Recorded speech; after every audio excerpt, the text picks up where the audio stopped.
Chapter 1037. There was no doubt that this was an extremely ruthless criminal. But judging from the other party's 3 requests, it wasn't hard for Gao Tian to guess that the other party wanted to use this incident to overturn the case from back then. If they didn't make a big deal out of it, perhaps the truth of the case would forever be shrouded in dark clouds, never to see the light of day again. Thus, after some thought, Gao Tian issued his first instruction. Immediately arrange for the Immortal Arts mobile squad to retreat 10 kilometers away. Yes. Gao Tian was in command. Although the police officers behind him didn't understand why he wanted them to retreat, they could only obey. In fact, 3 minutes ago, the Immortal Arts mobile squad had already come up with a plan to kill the criminal. They would use long-range flying swords and heat-sensing magic treasures to aim at the location of the criminal in the auditorium and kill him with one strike. Even in this situation, the success rate of this method was as high as 80%. As long as they took down the criminal, everything else would be easy to deal with. But it was clear that Gao Tian's goal wasn't just to arrest the criminal. Logically speaking, they could indeed use long-range sniping to kill a criminal who had taken hostages. But the current success rate wasn't 100%. If they failed and angered the criminal, all the students in the auditorium would be out of luck. And another very important point was the criminal's methods. Before this, the criminal had killed people through a network screen many times. Such a strange method proved that the other party's realm was high, and he definitely wasn't an ordinary person. Because of this, they had to be even more cautious. If the other party realized that they were fooling the other party, there might be unpredictable risks. When Gao Tian arrived at the scene, it was still in pretty good order. He handed the storage bag he had brought from the police station to Principal Zhou. There was a total of 3 million yuan in cash inside. After receiving the prisoner's request, Gao Tian immediately ordered the nearby banks to cooperate with him and collected the 3 million yuan as soon as possible. The other party's goal was just to get a plan, and the cash extortion was just a formality. Thus, Gao Tian estimated that the risk of the bank losing 3 million yuan was very small. Of course, even if they did lose money in the end, it would be the insurance company who would pay for it. After entering the cordon, Gao Tian suddenly noticed that Little Silver and the green-furred dog he had seen before were also inside, and he was startled. "Why are you here?" The police officers and teachers on the side were also very helpless. They had already evacuated according to Gao Tian's instructions, and didn't leave anyone at the Golden Core stage or above. But Little Silver was from the Office of Strategic Deception and needed a team leader, and they couldn't order him around at all. "I was just passing by for a bit, and then I just happened to see the commotion," Little Silver said, then whispered to Gao Tian, "Don't worry, the green-furred and I have concealed our auras. They won't be able to tell." Gao Tian. The truth was that Little Silver wasn't worried at all that this murderer would care about it. The other party had asked those at the Golden Core stage and above to evacuate. But Little Silver and Loopy Toad were holy beasts and he was a quasi-holy beast. The ones retreating were humans. What did that have to do with the holy beasts? Principal Zhou Dongye heaved a sigh of relief at Gao Tian's appearance, but the situation in front of him was still extremely tense. "Can you send the video over in half an hour?" Gao Tian asked. Principal Zhou Dongye was taken aback. He nodded as cold sweat trickled down his forehead. "It should be possible. Principal Zhou, I need a definite answer." "Sure." After Principal Zhou Dongye finished speaking, Gao Tian's gaze turned to the small auditorium inside. "Sir, have you heard Principal Zhou Dongye's words clearly? Now, why don't we talk about the purpose of your actions?" For a very long time, there was no reply from the person inside. Then, in the next moment, a picture was publicly projected on the LCD screen outside the auditorium. It was a blueprint for a magic treasure, a pill furnace. The entire cauldron was greenish-gray in color, and its surface was decorated with jade and silver beads. The bottom of the cauldron was designed with spiral legs, and each spiral leg had 128 vents that were invisible to the naked eye, which could minimize the internal pressure produced during the refining process. Finally, a circular exhaust system was embedded at the bottom of the pill furnace, reflecting the outstanding concept of environmental protection. This was the winner of the Magic Treasure Design competition 3 years ago, and the author in the lower right corner was a person called Raven. In fact, Raven didn't represent a person, but the code name of a famous studio. The person who had founded Raven's studio back then was Fu Fuxing, who had graduated from Magic Treasure Development University and was in the same class as Zhang Jingxian. The signature in the lower right corner of this spiral jade furnace design blueprint was the name that classmate Fu Fuxing had signed to promote the studio after winning the competition back then. Fu Fuxing, Gao Tian murmured. Fu Fuxing, who is this? Little Silver asked. The creator of Raven Studio, a famous magic treasure design studio in the industry.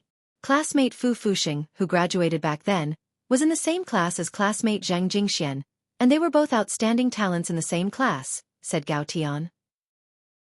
So when classmate Zhang Jingxian was exposed for plagiarism back then, Fu Fuxing was the victim? That's right. Gao Tian nodded. It was classmate Fu who first raised doubts in public, and in the end, all the media joined in the crusade against the plagiarist, which ultimately led to the tragedy. When Gao Tian said this, Headmaster Zhou Dongye's face grew uglier. After some thought he said, Captain Gao, you should be here to think of a way to save my student, not to look through old files. The school and society have long concluded that classmate Zhang Jingxian plagiarized, and with both witnesses and material evidence, this is already an irreversible case. If we bring up old events again, we'll just be hurting classmate Zhang's family again. I'm afraid classmate Zhang won't be able to rest in peace in heaven. Then, is the truth really as Headmaster Zhou Dongye says? What do you mean, Captain Gao? Headmaster Zhou's face darkened. Gao Tian snorted softly and said to the person inside, Mr. Zhang, I know what your goal is. But now that it's come to this, I hope you won't make any more mistakes. You must have done a lot of research over the years, right? You might as well take this opportunity to tell us all the suspicious points you've uncovered. Everyone here is a witness. As soon as Gao Tian said this, the person inside fell into a long silence. Mr. Zhang? Zhou Dongye's expression changed when he heard Gao Tian's name. He hadn't expected the person inside to actually be Zhang Jingshuan's father. Captain Gao, you're a capable person to actually be able to guess my identity. The man inside sighed. How did you know the identity of the person inside? Little Silver asked in a low voice. Gao Tian also whispered in Little Silver's ear, I just casually tricked him, I didn't expect him to jump out, Little Silver. Zhang Tianqiang, classmate Zhang Jingshuan's father, was the culprit behind this hostage case and the serial murders. But what new evidence would Father Zhang produce when the irrefutable facts from back then were already irrefutable? Many of the teachers had doubts in their hearts. After a few minutes, Papa Zhang asked another question in the small auditorium. Next, I'd like to ask someone a question. Who? Gao Tian asked. Classmate Lin Shiyao should be here. Please ask her to step forward and answer my first question. Chapter 1038. Before this, Gao Tian had brought people to interrogate Lin Shiyao about the situation, but he didn't expect Lin Shiyao to have some kind of connection with this case. He gave his assistant a look, and the assistant hurriedly ran down to contact his colleagues in the intelligence department to search for information on Lin Shiyao. Lin Shiyao clenched her fists. She looked unusually nervous after Zhang Tianqiang's question, and even her breathing grew heavier. Under the gazes of the surrounding teachers and nosy students, Lin Shiyao slowly walked forward with Gao Tian's help. Classmate Lin Shiyao, do you know why I called you out?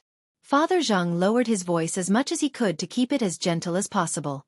In fact, whether it was Little Silver, Loopy Toad or Gao Tian, they could all feel the uncontrollable tremor in Father Zhang's throat.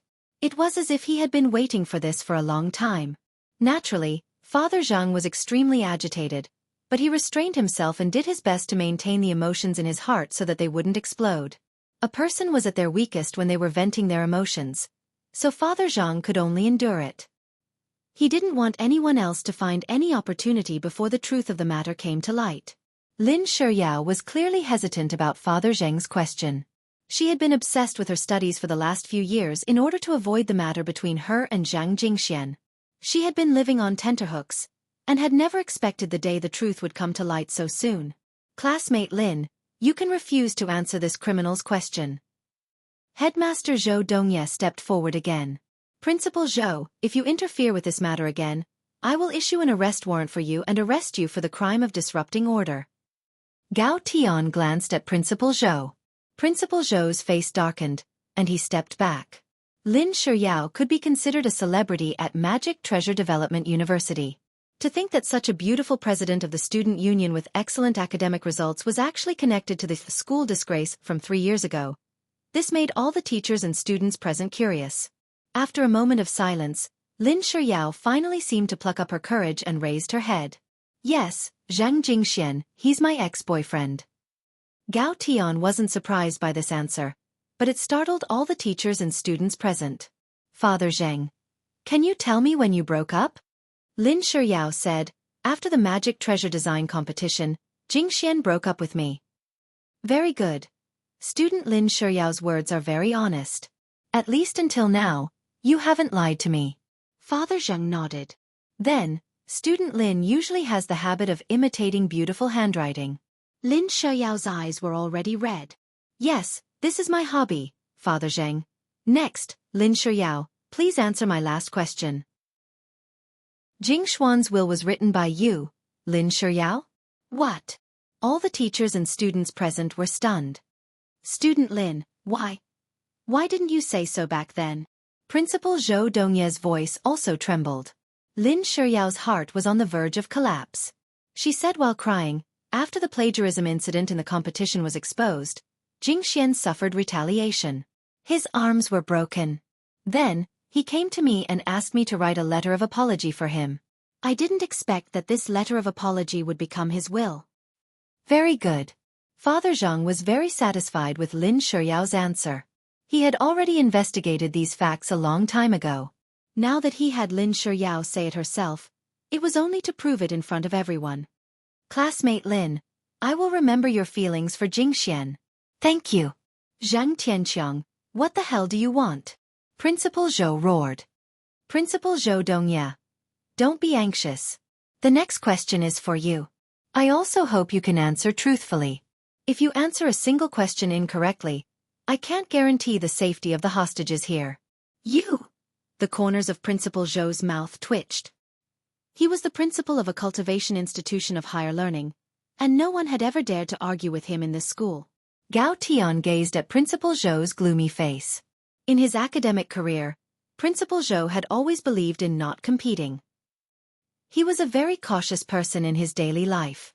After the magic treasure design plagiarism incident 3 years ago, Principal Zhou was the first person to stand up and apologize to the public on Zhang Jingxuan's behalf. It was precisely because of this that Principal Zhou Dongye hadn't been affected by the incident back then, and had instead gained the image of an impartial and good principal. But since you've caused such a ruckus today, Gao Tian knew very well that the truth behind it wasn't as simple as it seemed back then. Father Zhang sneered on the broadcast and asked, Principal Zhou, let me ask you, after the incident, did you personally verify it? The cultivation police will investigate and verify it. I don't have the right to interfere. Very good. I understand what you mean, Principal Zhou. Father Zhang was silent for a moment before he continued. Does that mean you didn't even watch the video of the competition in its entirety, Principal Zhou? The police have already publicized all the evidence. What difference does it make whether I check it or not? It's just a waste of time. Since Principal Zhou didn't personally intervene in every matter, and just because of the condemnation of the public, you pushed an outstanding student into the public eye and forced him to apologize for something he didn't do. May I ask, Principal Zhou, is this what a principal should do? You. Principal Zhou, you don't have to be in a hurry to refute me. I have sufficient evidence to prove Jingxuan's innocence. At this point, Father Zhang controlled the LCD screen in the school square to show a chart of the relationship between the legal representatives of a company. This was the behind-the-scenes legal representative and the main staff of the famous magic weapon design studio, Raven Studio. Among them, Papa Zhang highlighted a person named Lu Yi. Principal Zhou, do you still recognize this name? Lu Yi, this is my disciple. What's wrong? Is there a problem with Lu Yi? Of course, Principal Zhou's disciple is amazing. Back then, Lu Yi was also a gold medalist at Magic Treasure Development University. As early as his sophomore year, Principal Zhou had taken a fancy to student Lu Yi's talent and took him in as a closed-door disciple. Later, Fu Fuxing appeared and gave Lu Yi the idea of forming a studio and working together to build a brand. Thus, student Lu recruited people from all over the school and took in all kinds of magic treasure design talents. Student Fu Fuxing and my son Zhang Jingxian both received invitations from student Lu Yi. Father Zhang unhurriedly told the story. Student Lu made a name for himself and established Raven Studio. Later, after recruiting student Fu, he pushed him to the position of CEO of the studio, while he himself retreated behind the scenes to take on the role of legal representative and company PR. Principal Zhou, don't you think it's strange? What on earth are you trying to say? Principal Zhou gritted his teeth. What I want to say is actually very simple. Zhang Tianqiang said coldly. I want to say that student Liu Yi actually doesn't have any real ability. All the magic treasure designs he made in university, including the designs he submitted to the competition, were all based on my son Zhang Jingxuan's high school work, including that plagiarism case 3 years ago. Tianjin. Chapter 1039. Zhang Tianqiang's words caused an uproar among the teachers and students. The truth was that there were far more shady dealings in the design industry than this. Perhaps this was just the tip of the iceberg, but because of the irrefutable evidence from 3 years ago, no one dared imagine what kind of impact this iron-faced principal of Magic Treasure Development University would have if this case had been successful. Therefore, most people were like Principal Zhou Dongya. Most of them didn't believe it. It had been 3 years since the incident, and Raven Studio was no longer the small studio it used to be. Raven Studio now enjoyed a global reputation and was about to go public. If this scandal was exposed at this time, it was likely that they would never be able to make a comeback. Father Zhang, since you say that, what evidence do you have? A university teacher stepped forward of his own accord. Zhang Tianqiang's lips curled up. He had been waiting for this for so long. Things had already come to this point, and it went without saying how important the truth was. What Zhang Tianqiang wanted to do at the very beginning was to draw attention to this incident with his actions. But there was one thing. Zhang Tianqiang didn't kill anyone. When Zhang Tianqiang arrived at the scene, he discovered that the dead students had already been murdered. The dead alchemist was the witness who had exposed the plagiarism case back then. Although Father Zhang hadn't obtained direct evidence yet, this coder was the person who had led public opinion online back then. Without knowing the truth, this student, who was an alumnus of the same year, had spread all kinds of rumors online as a bystander. In the end, he had blamed the online violence on Zhang Jingxian. As for the female live streamer, she was student Fu Fuxing's ex-girlfriend in university. These 3 people were crucial witnesses, but they were all dead by the time Father Zhang arrived. Of course, the most unlucky person was still student Shen Guangrong. When the suspect had been attacking student Shen Guangrong, Father Zhang had used his strength to lend a helping hand from the screen and stop the murderer. Father Zhang speculated that student Shen Guangrong was very likely a random target the murderer had chosen to mislead the public. That way, the police might not be able to link this case to the Magic Treasure Design plagiarism case from 3 years ago. Father Zhang actually already had an idea who the culprit was. Father Zhang vaguely sensed that there was an insurmountable abyss waiting for him ahead. He didn't know what he would face if he continued to investigate further. But Father Zhang was well aware that he was a father. Since he was a father, he had to do what he was supposed to do, redress his son's grievances. When Father Zhang walked out of the broadcasting room, the students in the auditorium, as well as the teacher who had given the lecture earlier, had already calmed down from the initial panic. So far, everything Father Zhang had done really made it impossible to associate him with this vicious serial killer. Most of them were just observing. During their public lecture in the auditorium, a shadow suddenly jumped out of the big screen and finally materialized into Father Zhang in front of them.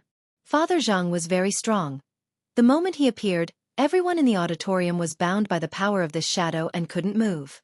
Then, Father Zhang got the female teacher to cooperate with him and take away all the students' phones. He also activated the barrier inside the auditorium to block any possibility of telepathic magic informants. Then, the scene before them happened. Father Zhang slowly walked out of the broadcasting room. He walked up to the dais, stood at attention, and bowed deeply to everyone. Teacher and fellow students, I'm sorry to have startled you. Please stay with me for a while longer to do what a father should do. Father Zhang bowed again. The students and teachers in the auditorium were unusually cooperative. They were new students this year, and although they had heard about the plagiarism case back then, they hadn't personally experienced it. At that time, they had been so busy with the college entrance examination that they hadn't had time to care about the comments online. This was also the reason why Father Zhang had chosen to kidnap this batch of students. They were a relatively neutral party, and their opinions on this matter were more from the perspective of the onlookers. On the other hand, Father Zhang also needed direct witnesses. The witnesses he had been looking for had all been eliminated. Since there was no longer any testimony from back then, Father Zhang had to find a new batch of witnesses. Now that things have come to this, are you still hiding? I still have a lot of evidence on hand. If I play it all, you'll probably spend the rest of your life in prison, won't you? Father Zhang stood with his hands behind his back. He was dressed in pitch-black ancient clothes, and when he released his aura, it fluttered even though there was no wind, naturally giving off the air of a master. After the plagiarism case, Father Zhang had been looking for evidence all this time. It had been an extremely difficult process, and the person behind the scenes was wearing down all the evidence bit by bit. The results of Father Zhang's years of painstaking work had already been released just now. If the witnesses were gone, he would create new ones. If the evidence was gone, he would create new ones. As Father Zhang said this, he could already sense that the person he was looking for had already arrived in the auditorium without anyone knowing. This kind of silent infiltration method was also the main method of the serial murders in the apartment. Student Lu Yi, you should be coming out now, right? Lu Yi? Senior Lu Yi is here? Everyone in the auditorium was astonished.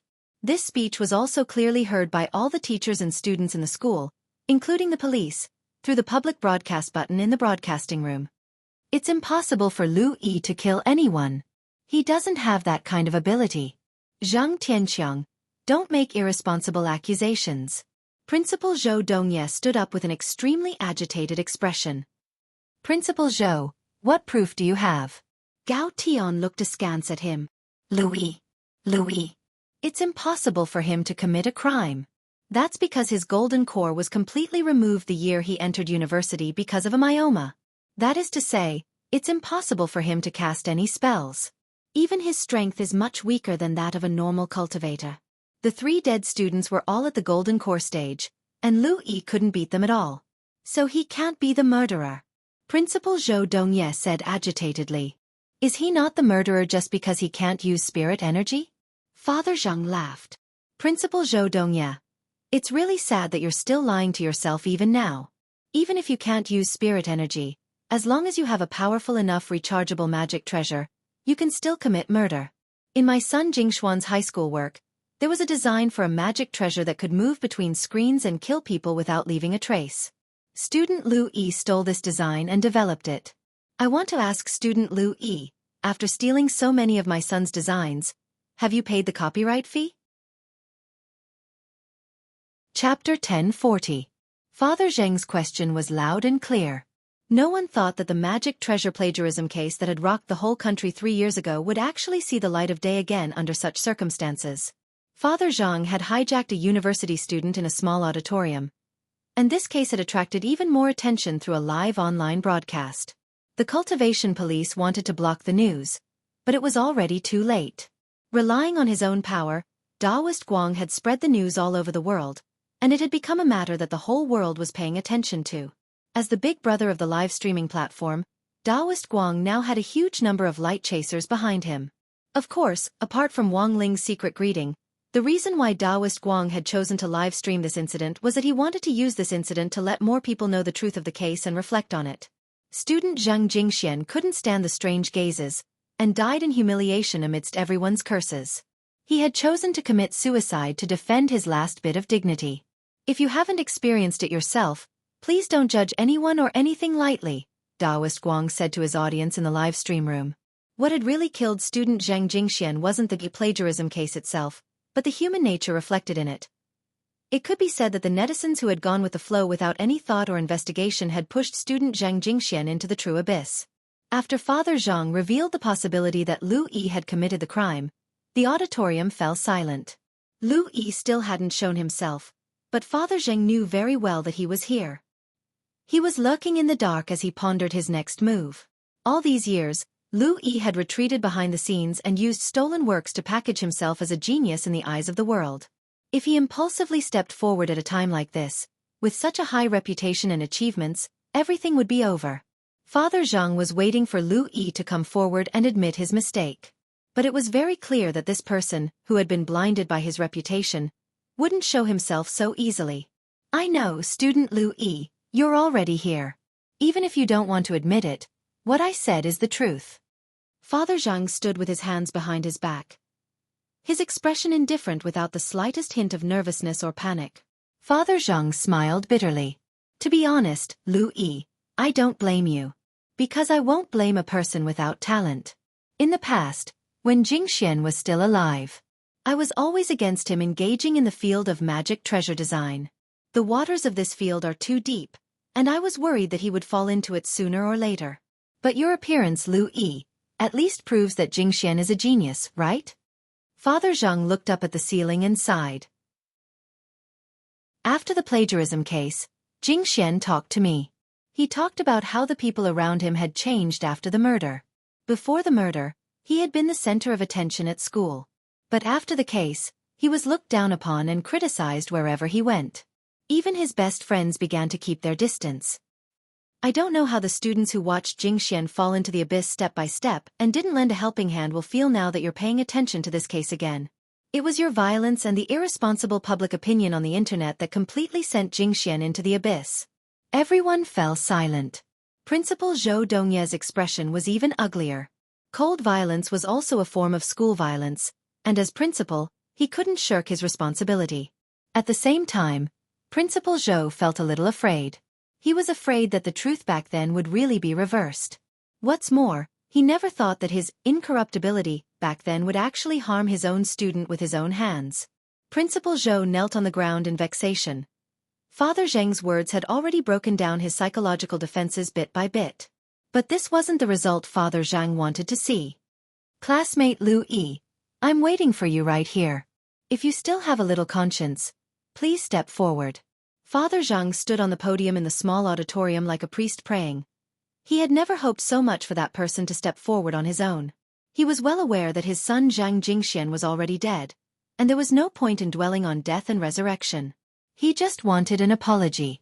At the very least, his son's soul could rest in eternal peace. After waiting for another 5 minutes, Father Zheng's expression gradually turned grave.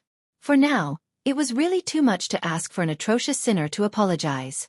Whether it was a homicidal maniac who attacked an innocent female university student abroad or a shameless pervert who attacked young children, their hearts were twisted for all sorts of reasons.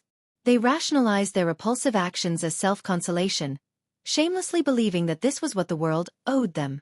It was precisely because of this that they had never truly regretted their actions. In the depths of their hearts, they believed that this was nothing more than a form of compensation from the heavens. Father Zhang had always felt that when this sort of scum of society was exposed in the news, their faces shouldn't be censored. Instead, their ugly deeds should be exposed to the light of day, so that the world could clearly see their twisted faces. Father Zheng's original intention was to expose the truth of the matter. He didn't want to hurt anyone, not even Lu Yi. What he needed was for Lu Yi to repent and turn himself in. But now, it seemed that it would be very difficult to expose the truth of the matter if he didn't use some special methods to bring Lu Yi to justice. Elsewhere, Gao Tian had already ordered the intelligence team to obtain all the latest information on Father Zheng. A lot of the information actually hadn't been updated and was old. That was because Father Zhang had disappeared after Zhang Jingshuan's death, and had lost contact with his family for a time. He had been listed as a missing person as early as 2 years ago. But for Gao Tian, this was still helpful. At the very least, he could gain a more comprehensive understanding of Father Zheng. What's new? Little Silver asked on the side. There's nothing special about it. Gao Tian checked Zhang Tianxiang's information. Father Zhang was a local resident of Songhai City who had grown up in the city, and even studied at university there. There didn't seem to be any problems with this information, but when he read the column for realm registration, Gao Tian frowned deeply. Golden core stage? Gao Tian sensed something suspicious. Judging from his aura, Father Zheng's realm was at least at the nascent soul stage. In 3 years, if he wasn't a descendant of profound Saint Tyrannical Song, could his realm advance so quickly? Chapter 1041. Modern cultivation society didn't lack fortuitous encounters, and many cultivators could often use all kinds of fortuitous encounters to raise their realms in a short period of time. But this kind of increase wouldn't be too abnormal. Furthermore, it would often be a small increase. In the Cultivation Encyclopedia, this kind of small increase in realms over a short period of time had a special term: minor sublimation. But Father Zheng's situation was clearly different.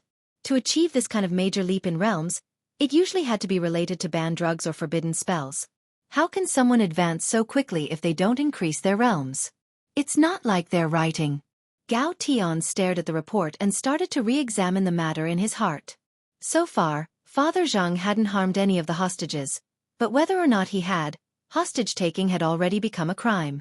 It was like some criminals who held a knife to a person's neck, but actually didn't dare hurt them at all. Murder was a serious crime, and these criminals didn't dare take the risk lightly. Unless they had no other choice, a hostage-taker usually wouldn't choose to hurt a hostage, as that would be too extreme. As for the police, in order to protect the hostages, they had to consider the criminals' needs as much as possible when rescuing them in order to lower their psychological defenses. But there was one exception to these conditions, and that was a special regulation the cultivation police had for kidnapping cases.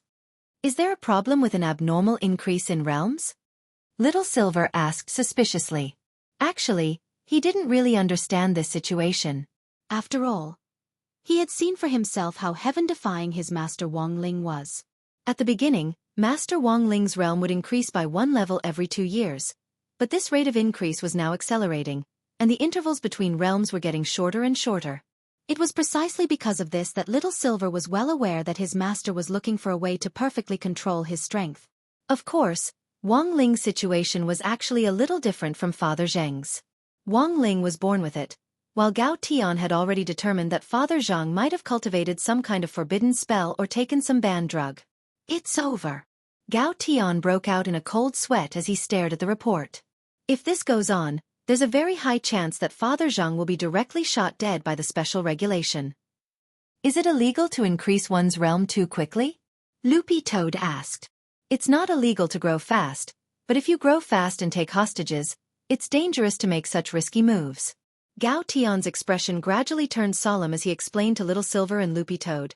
If there's an abnormal growth rate, there's a 95% chance that it's because of forbidden drugs or forbidden spells. The reason why forbidden drugs and forbidden techniques are included in the list of forbidden drugs is because cultivators will cause great harm to their bodies and even their minds after cultivating. Deliberately cultivating forbidden techniques and causing harm to others is 100% criminal responsibility. In our world, even the mentally ill will be punished for their crimes. Also, if a mentally ill person breaks the law, his or her family will also be implicated. If his or her family fails to properly supervise him or her, they will also be prosecuted. Gao Tian explained the current situation. All in all, the current situation was not optimistic. Whether it was taking forbidden drugs or cultivating forbidden techniques, no one could guarantee that a cultivator's mental state could be stabilized after trying these two actions. What Gao Tian was most worried about now was that the higher-ups would notice the abnormal growth in realms in the data, and directly direct combat operations to forcefully attack and kill Father Zheng. When that happened, the situation would definitely become chaotic, and the truth of the case from 3 years ago might be drowned out in the chaos once more, until it was finally left unsettled. Whether it was the hostages being injured or Father Zhang being prevented from revealing the truth, Gao Tian didn't want to see either. Elsewhere, in the cultivation police headquarters office, Chief Zhao slapped the table. Tell me, what on earth is going on now? Why hasn't the Immortal Arts mobile squad made a move yet? What the hell are they doing? The murderer who's taking hostages is advancing at an abnormal rate, which clearly shows that there's a problem. If the hostages are harmed because of a forbidden spell or forbidden drug, who can bear the responsibility? On the side, the police assistant wiped his sweat and comforted him. Chief, don't be angry. Most netizens are now focusing their attention on the case from 3 years ago again, because the suspect Zhang Tianqiang hasn't harmed the hostages yet. If we make a move now, it might cause public outrage. I'm sorry for my bad attitude. I apologize first. But the higher-ups are also putting a lot of pressure on us for this case. I hope we can solve it as soon as possible. Chief Zhao rubbed his brow and took a deep breath. Who's in charge of this case? It's Superintendent Gao Tian, who was recently promoted. Chief Zhao, you even signed off on it before. Oh, it's him. I remember. Chief Zhao nodded. Comrade Gao Tian has always performed well. If he's in command at the scene, I might be a little more at ease. There shouldn't be any problems. Furthermore, Team Leader Little Silver from the Office of Strategic Deception is also at the scene. Team Leader Little Silver's realm is profound, and his assistance is double insurance. The Office of Strategic Deception's team leader is also there? That's pretty stable. Hearing this, Chief Xiao instantly heaved a sigh of relief. He unhurriedly picked up the cup in front of him, blew on it a few times, and then took a big sip of tea. Oh, by the way, Chief Xiao, I just received news that Director Audiobook is on his way. Pooh. Chief Xiao spat out a mouthful of tea at the assistant in front of him. What's he doing here? I heard he's passing through the area. Director Zhua is also the team leader of the Office of Strategic Deception Supervisory Team. With 2 team leaders here, it should be triple insurance. Chief Zhao. Triple insurance my asterisk is. Chief Zhao. You don't look too good. Do you have a problem with Director Zhua? After saying this, the assistant realized that he had said something inappropriate, and hurriedly covered his mouth. Chief Zhao glanced at the little assistant in front of him. Let me ask you, who arrested the old devil a few months ago? Director Zhua. What about the Immortal Mansion case? Director Zhua. What about the Evil Sword God case? Or Director Zhua. Ah Zhen, I've been in this position for quite a few years.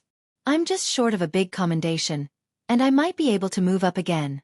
This Zhua isn't from our police station, but in the end, he gets all the credit every time. Chief Zhao touched his heart, feeling very aggrieved. Then Chief Zhao means, inform the Immortal Arts Mobile Squad to send 1/10 of our men to keep an eye on Zhua. Remember, after he's finished watching the scene, urge him to leave as soon as possible. All right, Chief Zhao. Chapter 1042. Number 60 High was already in the process of being promoted to a key city high school. Although the fragments of the Jade Scroll of school history were still being collected, like all the other key city high school candidates, the general administration of 100 schools had to go through the necessary procedures, and Zhua had to personally approve and sign it. Today, Zhua had originally planned to visit the summer campus construction team in charge of number 60 High and several other candidate high schools. In the end, he had only been halfway there when Secretary Dakong directly called his cell phone.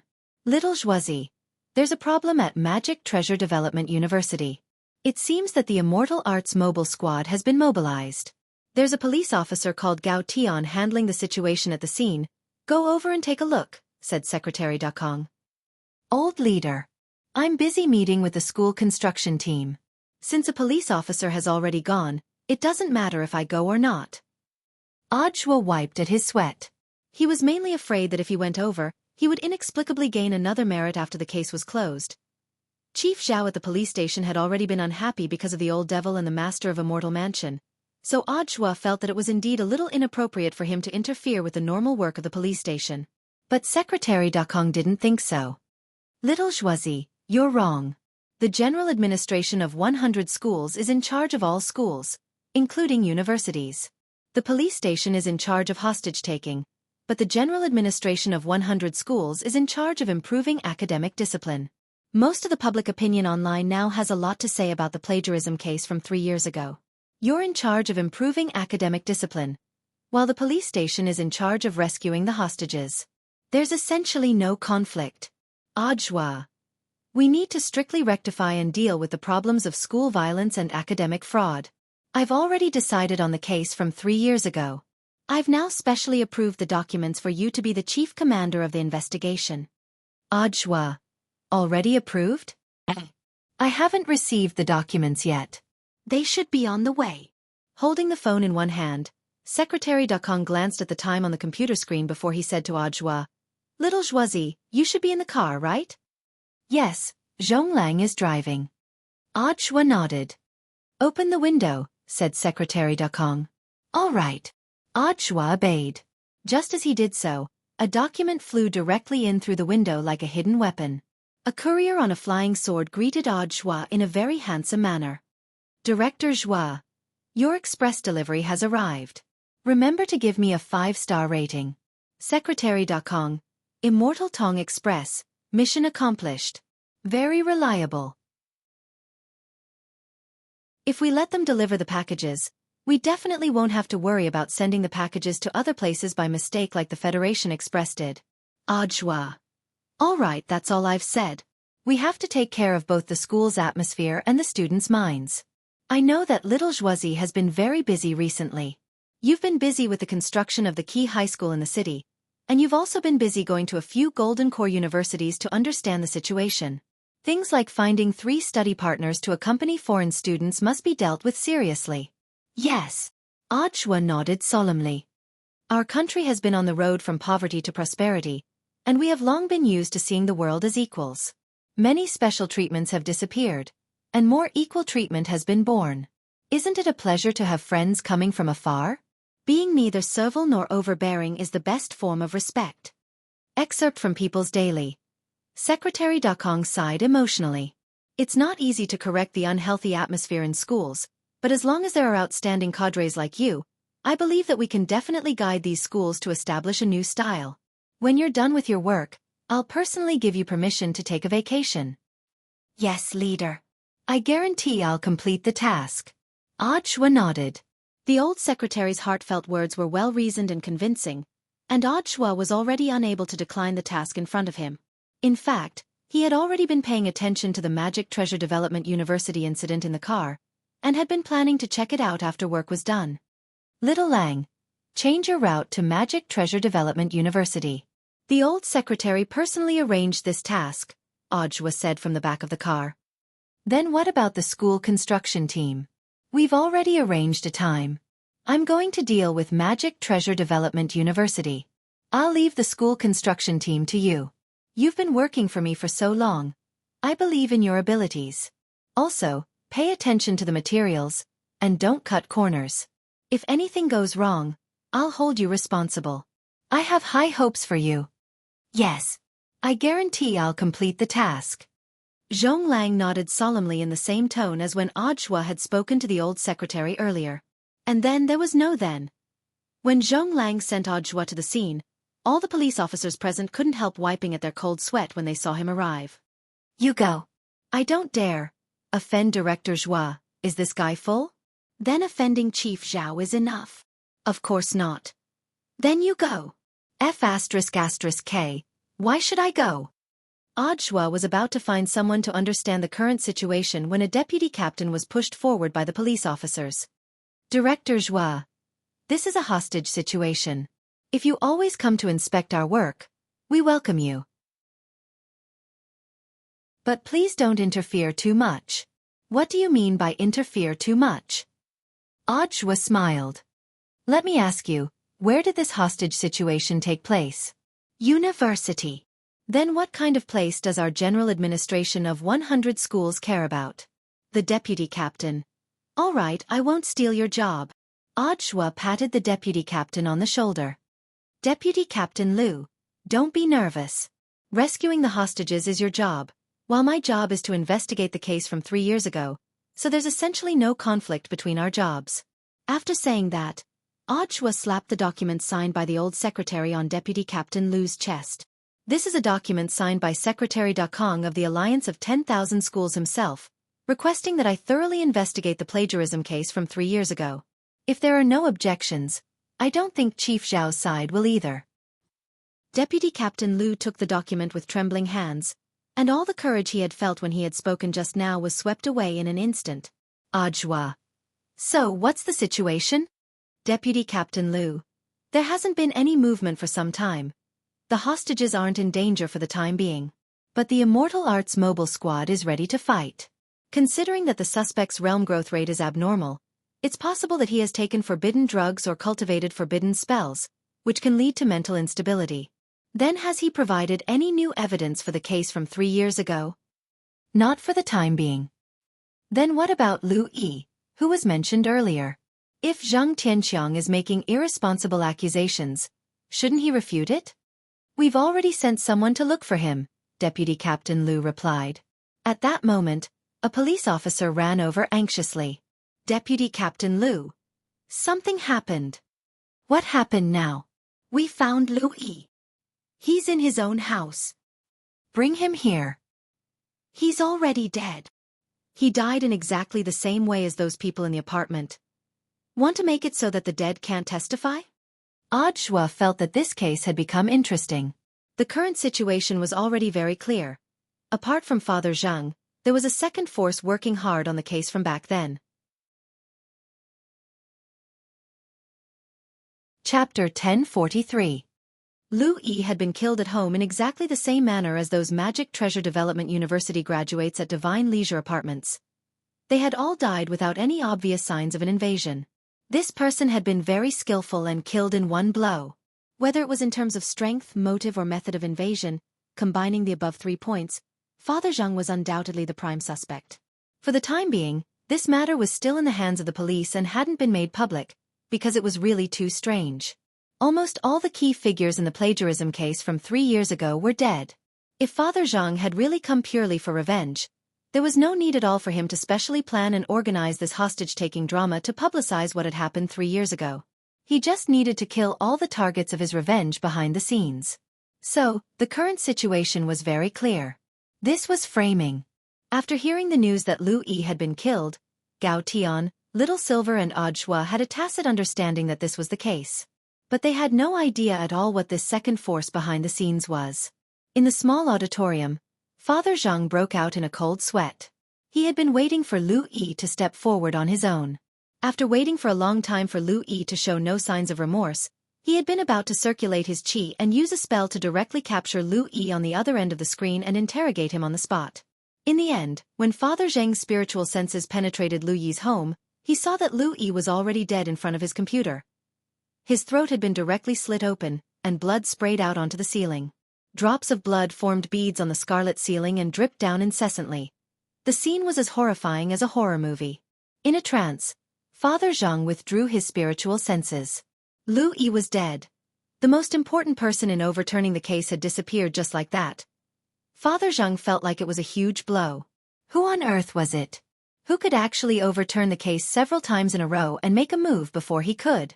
The power behind this made Father Zhang feel a little afraid. It was like a curse, as if an invisible curse power was thwarting his every move. If he couldn't overturn the case this time, after he went to jail, there might be no one who could help his son clear his name of this injustice that had been buried for 3 years. If he wanted to clarify, he had to choose this moment when the attention was the greatest. It was common knowledge that netizens, as a bystander, would usually only pay attention to an event for 7 days. No matter how big an event was, after a week of fermenting on the internet, its popularity would be suppressed by a new event. In the end, no one would pay attention to it. The truth was that Father Zhang wasn't necessarily as pessimistic as he imagined. One of the most important reasons was that Audiobook was here. And this was the additional effect of Audiobook's arrival. There was a 100% chance that the case would be successfully solved, and there was a 100% chance that the case would be completed. Father Zhang made the whole country aware of this matter, and even more people started to pay attention to the truth behind the plagiarism case from 3 years ago. Naturally, there was no lack of students among this sea of onlookers. Whether it was number 60 High's class group chat or the private, Happy Study group chat, their screens had already been flooded by the incident at Magic Treasure Development University. In the group chat, Super Chen had been depressed for the last 2 days because he had run into Old Pan when he went out to copy homework. But the incident at Magic Treasure Development University eased his gloominess a little. Scientific research showed that when people ate melons, or in layman's terms gossiping, their brains would secrete a hormone called dopamine, which made them feel happy and happy. The effect was similar to eating candy. That was to say, gossiping and eating candy could both make people happy. As the saying went, if it didn't concern you, don't worry about it. Why were onlookers called onlookers? Because melons were sweet. And the sweet one could make people happy. I think this Senior Zheng's injustice is definitely true. Super Chen's words in the group chat were astonishing. It was fine for the others to see this, but Wang Ling couldn't help trembling in his heart. This time, he had to believe it even if he didn't want to. Super Chen's blessed mouth wasn't something he was born with, but something he had developed. After exploring Super Chen's memories the last time, Wang Ling had a whole new understanding of this monstrous mouth. The key is the witness, which is gone now. Dopey sighed. Isn't there still Lu Yi? This Father Zhang hijacked the entire auditorium to threaten Lu Yi to come out. As long as Lu Yi is willing to come out, everything will be fine. Unless Lu Yi is dead, Super Chen continued. Wang Ling. Dopey he's really dead, Super Chen. What the hell? I was just saying. Don't joke around. Dopey he's really dead. An uncle of mine at the police station told me that Lu Yi died very miserably, and his death was exactly the same as that of the graduates from Divine Leisure Apartments. Now, the police's biggest suspect is Father Zheng, because almost all the evidence and the motive point to him. Wang Ling was stupefied. Super Chen's mouth and Dopig was uncle. These two could totally open a detective agency together. If they had been born a few decades earlier, Detective Conan probably wouldn't have been involved. Hi, this is going to be difficult. Just now, I saw a lot of netizens analyze this Lu Yi as the key figure. If Father Zhang wants to overturn the case, he'll have to rely on Lu Yi. Whether Lu Yi is willing to tell the truth or not, at the very least, he has to be alive. Little Peanut sent a message in the group. As for that classmate Fu Fuxing, he was completely in the dark, and was manipulated by Lu Yi from the start. In the end, the mastermind is dead, and the current situation is that there's no evidence. Not necessarily. Super Chen suddenly said, I'm thinking of a possibility. What possibility? 3 years ago, there might have been other witnesses. Including when Lu Yi died, there might have been other witnesses, Super Chen said. Wang Ling sent several question marks. First of all, I want to say that when I say witness, I'm not talking about people. For an apartment as old as Divine Leisure Apartments, there are bound to be cockroaches and ants, right? Maybe they were eyewitnesses to the crime and Lu Yi's death 3 years ago. Super Chen said, I know of a spell that can communicate with living beings. Dopigua should be more familiar with this than I am. Dopigua nodded and said, Indeed, a high-level pet trainer can do it. Maybe we can ask teacher Wei Ji to help. There might really be hope.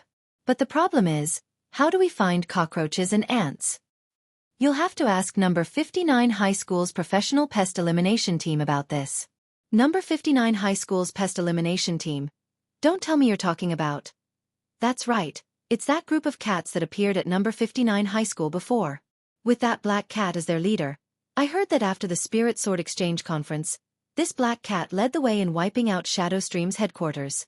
Since then, it has made a name for itself, and then took advantage of that momentum to start a pest elimination business, Super Chen said. Wang Ling, Dopigua and Little Peanut. Super Chen. I heard that with that black cat as their leader, their business now covers all the major districts of Songhai City. It's much easier for them to find cockroaches and ants than it is for us. Most importantly, they know how to hold back when catching things. Their employers hate cockroaches and mosquitoes to the bone, and many of them ask them to keep them alive. When they catch them, they'll be especially careful, and in the end, they'll give them to their employers to ravage. Wang Ling. Chapter 1044. As Super Chen had said, after the Spirit Sword Exchange meet between number 60 High School and number 59 High School, that black cat called Zheng Tan had become the cat tyrant in that area, and the independent regiment, led by Zheng Tan, had grown from a small one to the strength of more than 10 divisions. Zheng Tan had never imagined that it would have such a rich military force. With more cats under its command, its business naturally began to grow at a rapid pace. Zheng Tan's 4 pests eradication team was already very big. At least in Songhai City, there was no longer any human company that could compete with the cat regiment led by Black Charcoal. Cats were born with innate talent for catching these nimble little things. Now, Zheng Tan's 4 pests eradication team had been deployed abroad, and it had even given itself an English name. Li Zheng Tan. It couldn't be helped. If it wanted to connect with foreign countries, it had to be more westernized. Of course, this was very normal business dealings, and was fundamentally different from those schools that belittled themselves by finding study companions for international students. The overseas business wasn't as big as the domestic business, so Li Jingtan donated all the money it earned abroad to build Hope primary schools in the country. Nowadays, even a stray cat knew the importance of equality, and the respect between living creatures should be mutual. Even a stray cat would find it a little shameful to belittle itself and flatter an outsider's stinky feet. Mr. Li Jingtan, your team is truly conscientious and conscientious. We admire you. In that tree hole outside number 59 high school, Li Jingtan was discussing a foreign business deal when a white cat with curly hair took the initiative to shake its paw. This was a native breed of Mishio Nation, the curly spirit fairy. It was a native civet, born with strong spiritual intelligence and strong combat ability. But because it was so good-looking, many cultivators would rather keep it at home and provide it with food and water than let it participate in battle, for fear that it would hurt them. Thus, the curly spirit fairy had gradually lost its wild nature in Mishio Nation, and would meow madly in fear of mice and cockroaches. Li Zhengtan had seen this business opportunity, which was why it had expanded its business abroad. This curly spirit fairy cat in front of them was called Mary, and could be considered the representative of Mishio Nation's cats who had crossed the ocean to negotiate. Mary's owner doted on her so much that he had directly chartered 2 immortal boats to send her over. Li Zhengtan and the cats around it were taken aback by its generosity. Although the deal had been negotiated, Li Zhengtan wasn't in a good mood. This was a big deal. The long-term employment agreement it signed with Mary would lead to a large number of cats following Mary back to solve the problems of rats and pests for Mary and her companions. The sadness of parting is unavoidable. Another thing that made Li Zhengtan unhappy was the news currently being broadcast on TV about Father Zheng's hostage situation, as well as the magic treasure design plagiarism incident from 3 years ago. The deal is done. You should be happy, boss. The monk comforted Li Zhengtan on the side. It and the others didn't know what was wrong with their boss. Ever since they had seen the news, they had felt that their boss had fallen into a trance. Li Zhengtan didn't say a word. After wagging its tail at Mary to show its politeness, it took the initiative to climb the trunk of the old locust tree. Standing firmly on a branch, it stared in one direction. The setting sun shone down at an angle, and through the gaps between the trees, the scattered rays fell on the black cat's body, as if it had been draped in a floral dress. Flowers gradually dazzle the eyes. Looking at this scene, the monk couldn't help reciting a poem. After a long while, it came back to its senses and turned to look at their big client Mary. Miss Mary, I'm really sorry. Our boss has an unpredictable temperament, and sometimes just likes to suddenly become sentimental. Oh, it's fine, I don't mind at all. Only this kind of cat is charming. The curly ahogue on Miss Mary's head changed its position, and she gave an intoxicated smile. A large part of the reason why they wanted to do such a big deal with Li Zhengtan's team was that Mary had taken a fancy to Li Zhengtan. This was a cold and aloof cat that had detached itself from the vulgar world. Furthermore, it was still able to maintain its modesty after seeing Mary, which was really too rare. Mary felt that she was already deeply attracted to Li Zhengtan's temperament. For Mary, the sentimental Li Zhengtan was the most handsome cat in her mind. Ah! How great would it be if she could have a monkey with Li Zhengtan in her lifetime? Miss Mary? Miss Mary? The monk called out softly. Seeing that Miss Mary was still obsessed with its boss's looks, it left dejectedly. Beauty was in the eyes of a sentimental cat. It didn't care so much. In contrast, it was Li Zhengtan's abnormal state that worried the monk a little. Although its boss had indeed become more sentimental after the establishment of the cat group, as its trusted subordinate for many years, the monk could still sense whether or not the reflection in its eyes was melancholy. In short, its boss was a little strange today. Was it because of that Magic Treasure Development University news? The monk carefully recalled that 3 years ago, the independent regiment had still been very small, and had basically had no business dealings with Magic Treasure Development University. But if it had to be said, the independent regiment had taken over the Divine Leisure Apartments case, which had been involved in multiple serial murders. Furthermore, the monk clearly remembered that under the leadership of its boss, Li Zhengtan, they had cleaned up the most terrifying cockroach gang leader in Divine Leisure Apartments, the king of cockroaches in all of Songhai City, Cockroach Wuxia. After this guy had been caught, the monk had stepped on it several times. Who would have thought that this cockroach would be so tenacious? Not only hadn't it been broken, it had even cried out in pleasure. Now, this cockroach gang leader was sealed in a strengthened goldfish tank, and there was practically nowhere for it to run.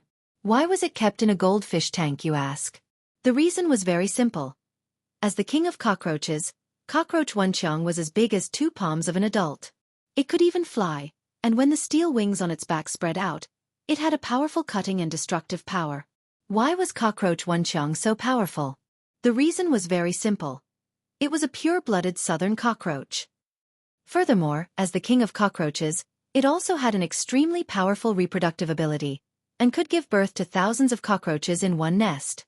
These thousands of little cockroaches would continue to give birth, and if they continued to develop, they would be able to circle the earth. But fortunately, Cockroach Wuxiang had already been captured by the independent regiment, and the biggest cockroach gang in Songhai City had been eliminated. At the very least, the cockroaches of various families would stop for a while. Seeing that its boss, Li Zhengtan, was in a bad mood, the monk was wondering if it should take out the fish tank in which cockroach Wenqiang was sealed to relieve its boredom. At that moment, the monk smelled a very familiar scent. Suddenly, the monk raised its head. Immortal meow. Chapter 1045. It could be said that the war between the cockroaches and the cat groups had started before the independent regiment had even been established. This was a global underground dispute, just like the feud between cultivators and the demon race and the devil race, which had lasted for 1,000 years. Everyone in the spirit beast circle knew that cockroaches and cat groups couldn't coexist. For many years, cockroaches had been loathed for all kinds of bad practices. For example, they liked to live in greasy and smelly sewers and didn't care about their own hygiene at all. They used their greasy and germ-covered bodies to contaminate food and spread deadly germs to every corner of the city. How terrifying were the cockroaches in the cultivation world. They had more tenacious vitality than normal cockroaches, and because of their strong reproductive ability, cultivators were defeated when they ran into cockroaches. Many cultivators would even choose to directly move out after discovering a cockroach nest at home.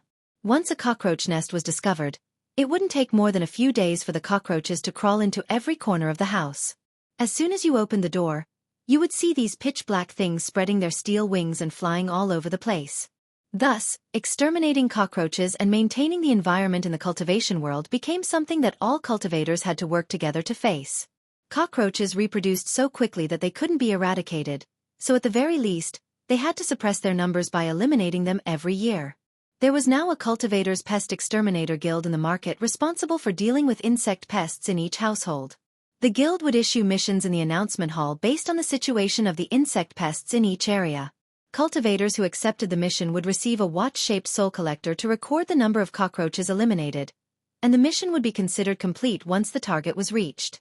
Once the mission was completed, the cultivator would receive a certificate issued by Wuxia Alliance as well as a reward of immortal fate merit points, which could be directly exchanged for all the cultivation resources they wanted in the guild. This sounded easy, but it wasn't. After several years of working with the Pest Exterminator Guild, Wuxia Alliance realized that it was difficult to completely suppress the insect pests with the strength of cultivators alone, and that there would be additional losses. The main reason was that such a large area of pests would make many cultivators who went on missions choose to directly use their ultimate skills to kill the pests, and some even used sacred artifacts to kill the cockroaches. In the end, a lot of cockroaches were killed, but with the extinction of the cockroaches, the buildings would also be greatly damaged at the same time. Therefore, this kind of behavior was not worth it. After some consideration, Wuxia Alliance decided to use some local spirit beasts to help clear out the pests, and the effect of this initiative was surprisingly good. A large part of the reason why the independent regiment was able to develop now was because of Wuxia Alliance's support. Not only did Li Zhengtan lead the cats to protect the environment, it had also found a way for its cat regiment to survive and develop. Of course, apart from Wuxia Alliance's support, another very important reason for its current scale was that Li Zhengtan had personally captured Chonggang's boss, cockroach Wenqiang. Just as Tyrant had said, this was a giant cockroach the size of 2 adult palms when caught. However, in reality, this was not the complete form of cockroach Wenqiang. In order to catch it, Li Zhengtan had put in a lot of effort. When it had caught cockroach Wenqiang, this guy had shrunk into a corner and hadn't moved at all.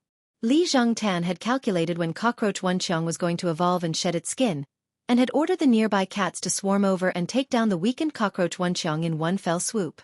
And then there was no and then. Cockroach Wenqiang was now imprisoned in a glass fish tank and couldn't get out at all. After being caught, Li Zhengtan had straightaway executed the water torture on cockroach Wenqiang.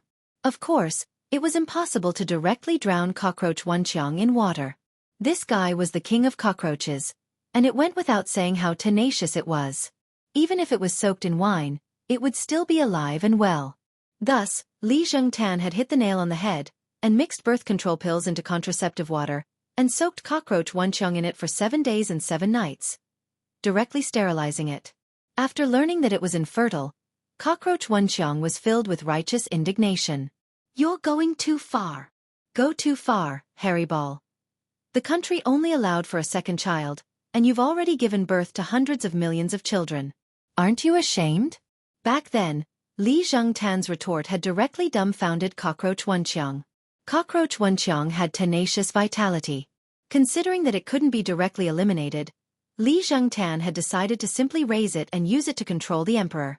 As long as Cockroach Wenqiang was in its hands, the nearby cockroaches would calm down a little.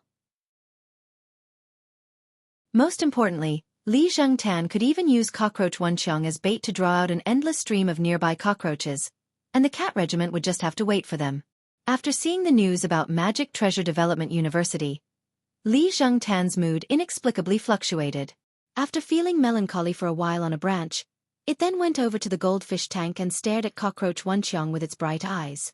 Cockroach Wenqiang didn't care at all. It knew that Li Zhengtan couldn't kill it, and it was very happy in its heart. "You've found a way to kill me? You can't kill me. At best, your realm is only at the peak late foundation establishment stage. I was hit by a soul formation cultivator's palm before, and the other side thought that I had already been smashed into powder. God knows that I'm still alive." "I know." Li Zhengtan interrupted Cockroach Wenqiang's torrent of words.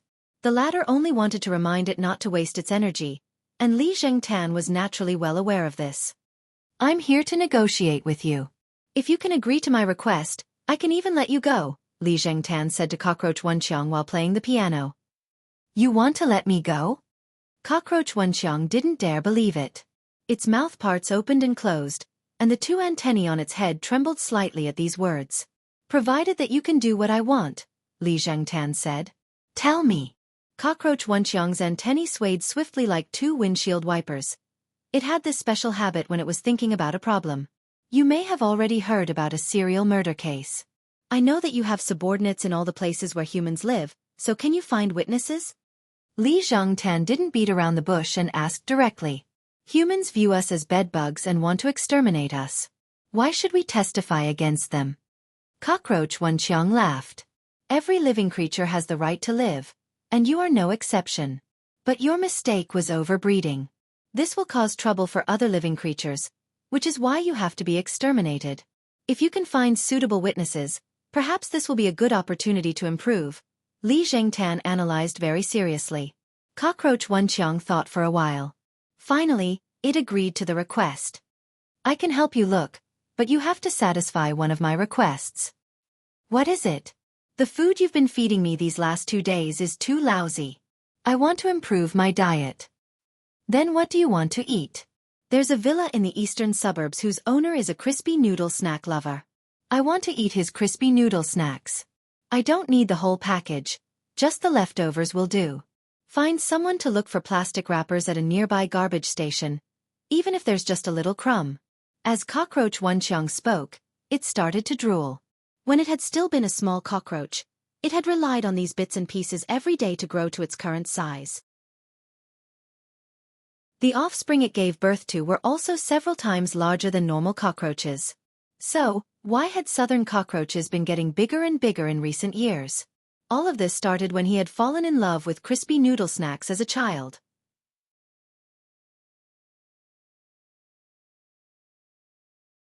Chapter 1046. When all was said and done, the biggest reason why Cockroach Wenqiang and Cockroach Gang had been able to rise so quickly was because of Wang Ling's leftover crispy noodle snacks. What kind of divine object was the residue of an immortal king's crispy noodle snack? With just a little bit, a cockroach could grow to the size of a rabbit. Wang Ling knew this was his fault, so he took the initiative to take it. To be honest, if Super Chen and Dopey Gua hadn't mentioned using a cockroach as a witness, Wang Ling probably wouldn't have thought of this. A while ago, when the gang had been stirring up trouble, Wang Ling had wanted to personally deal with it. In the end, Li Zhengtan's independent regiment had stepped forward to control the situation, so Wang Ling hadn't done it himself. Because if he made a move, all the cockroaches in the world would be destroyed in an instant. Since living things existed, there must be a reason for their existence. Even if cockroaches were pests, they were still a part of the food chain. As long as they could be controlled, there was no need to kill them. And now the reason why he had reappeared here as Immortal Meow, which he hadn't used in a long time, was because he wanted Cockroach Wenqiang to use its actions to atone for its sins. So when Wang Ling showed up here, all the cats were extremely shocked. The monk was so excited that it couldn't speak. It fell to the ground on its butt and clutched its head with its paws, looking like it couldn't believe what had happened. Wang Ling's incarnation of Immortal Meow had always been a legend in the cat world, and every time it appeared, something big was bound to happen. All the cats couldn't help bowing their heads when they saw Wang Ling, and Li Zhengtan was no exception. When Cockroach Wenqiang saw that even Li Zhengtan had knelt down to worship Wang Ling, it was startled on the spot. "So you're the boss behind these cats?" Cockroach Wenqiang had previously suspected that Li Zhengtan's cat setup alone wouldn't have been able to take down its strong gang. Now that Wang Ling had appeared, it instantly understood. Wang Ling stared at Cockroach Wenqiang and didn't speak. A voice rang out in Cockroach Wenqiang's mind. In order to demonstrate his authority as Immortal Meow, Wang Ling chose to ask Cockroach Wenqiang telepathically to testify in court. In the end, Cockroach Wenqiang's attitude was very firm. "You can't change the conditions you promised me before. Otherwise, don't even think about making me appear in court. Anyway, you guys can't beat me to death, and I won't starve to death here. Why don't we compete to see who dies of exhaustion first?" This kind of vile attitude made Wang Ling stifle his anger. In the end, this was a cockroach that had grown up eating the dregs of his crispy noodle snacks. Relying on its tenacious vitality, it had actually learned to act like a tyrant. Wang Ling felt that he had to teach Cockroach Wenqiang a lesson. In the next moment, he raised his cat paw and ordered Li Zhengtan to release Cockroach Wenqiang from the fish tank. Cockroach Wenqiang was a little dazed. It didn't know what abilities this white cat that had suddenly appeared in front of it had, but since it was Li Zhengtan's boss, its realm should be higher than Li Zhengtan's, right? Golden core? Nascent soul? Cockroach Wenqiang estimated Wang Ling's realm, and felt that this white cat's level was about right. Although it couldn't tell exactly what breed it was, how high could a spirit beast's realm be? All the spirit beasts in the Pet Trainers Guild, Cockroach Wenqiang, had taken the initiative to provoke it, but none of them had been able to directly kill it. He was a cockroach that had taken a blow from a soul formation stage cultivator. What kind of storm had he not seen? Simply ridiculous. After being released from the goldfish tank, Cockroach Wenqiang breathed free air again. It stared at Wang Ling and crossed its legs, its attitude extremely arrogant. "Tell me, how do you want to fight? Let me tell you, I'm an unkillable cockroach." All the cats. Li Zhengtan started to cover its face with its paws. It had never seen anyone court death like this, but this was normal. Wang Ling's incarnation of Immortal Meow was nothing more than a legend in the cat world, and only old cats of Li Zhengtan's generation knew about it. Newborn kittens had to listen to old cat stories to learn about Immortal Meow. And there were even fewer cats who had actually seen Immortal Meow. Thus, Li Zhengtan's independent regiment was more like a cat regiment favored by Wang Ling. The cats in the independent regiment had already seen Wang Ling no less than 3 times, which was why many of them were willing to work for Li Zhengtan. In many cat eyes, Li Zhengtan was a cat favored by a god, and good things might happen if they followed this Commander Li. But as an authentic cockroach, Cockroach Wenqiang indeed couldn't understand this belief in the cat world. It even started to provoke Wang Ling, knowing that Wang Ling's slap wouldn't be able to do anything to it. "How about this? Let's make a bet. If you slap me unconscious, I'll go and testify." It could be said that this was Wang Ling's first time encountering such an arrogant cockroach. Even the old devil and evil sword god had their souls flash before in the face of its slap. The moment they were slapped, they had no doubt that they would die. But Cockroach Wenqiang actually thought that no matter how bad it was, it would at most be knocked unconscious. This kind of inexplicable self-confidence made Wang Ling unhappy. Of course, he couldn't slap Cockroach Wenqiang to death, because he still had to keep it alive to find a witness. But it was still possible to teach Cockroach Wenqiang a lesson.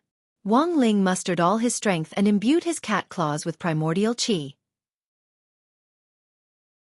Dark blue streams of air instantly emerged from his claws and rose into the air like colored steam.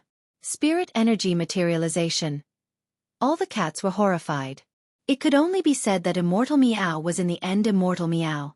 This was a sign that the spirit power in the body had reached its peak, which proved that the concentration of spirit energy was extremely high, which directly caused the spirit qi to materialize as steam when it was released. This was a sign of an expert, because there were very few cultivators who could materialize spirit energy. Cockroach Wenqiang broke out in a cold sweat.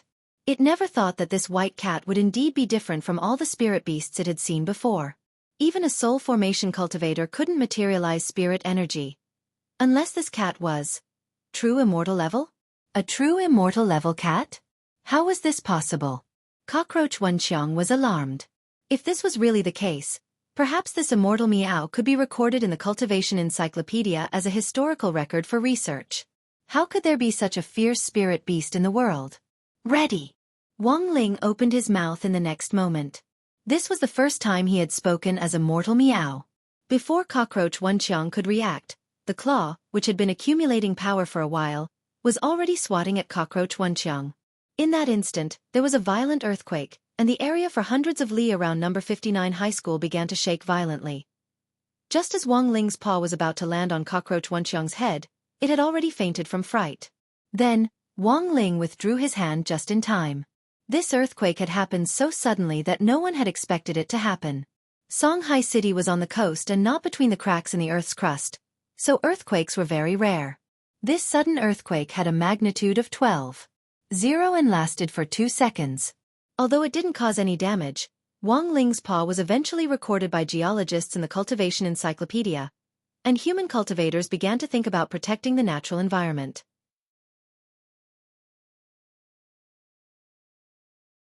Chapter 1047. Wang Ling's slap scared Cockroach Wuxiang so much that it fainted on the spot.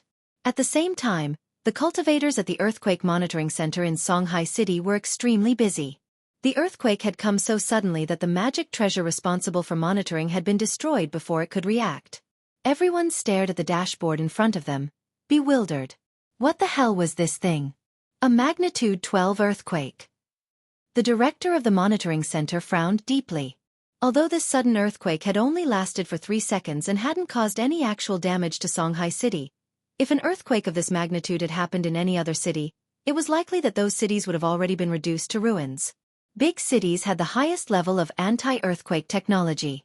Basically, all buildings would automatically activate a building stabilization barrier during an earthquake, and everything within the range of the barrier would be in a state of weightlessness.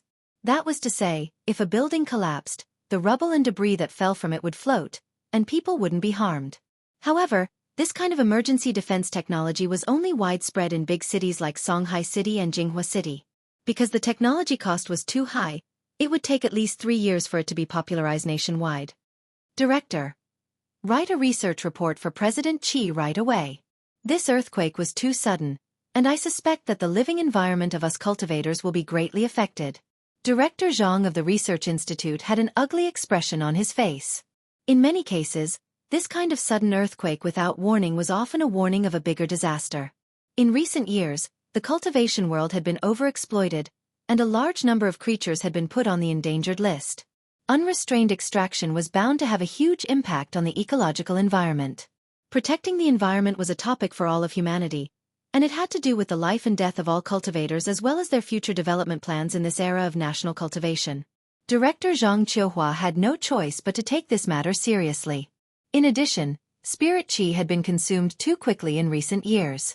Although it was estimated that it would take several thousand years for spirit qi to be completely exhausted at this rate, the problem was already there, and cultivators from all over the world needed to face it together. This was what Director Zhang Qiuhua was doing. He was calling out to everyone with love to make them start to pay attention to environmental protection. It was almost time for the next Global Environmental Protection Cultivators Summit, and Director Zhang Qiuhua decided that this abnormal earthquake with a magnitude 12 in 3 seconds had to be the focus of the summit.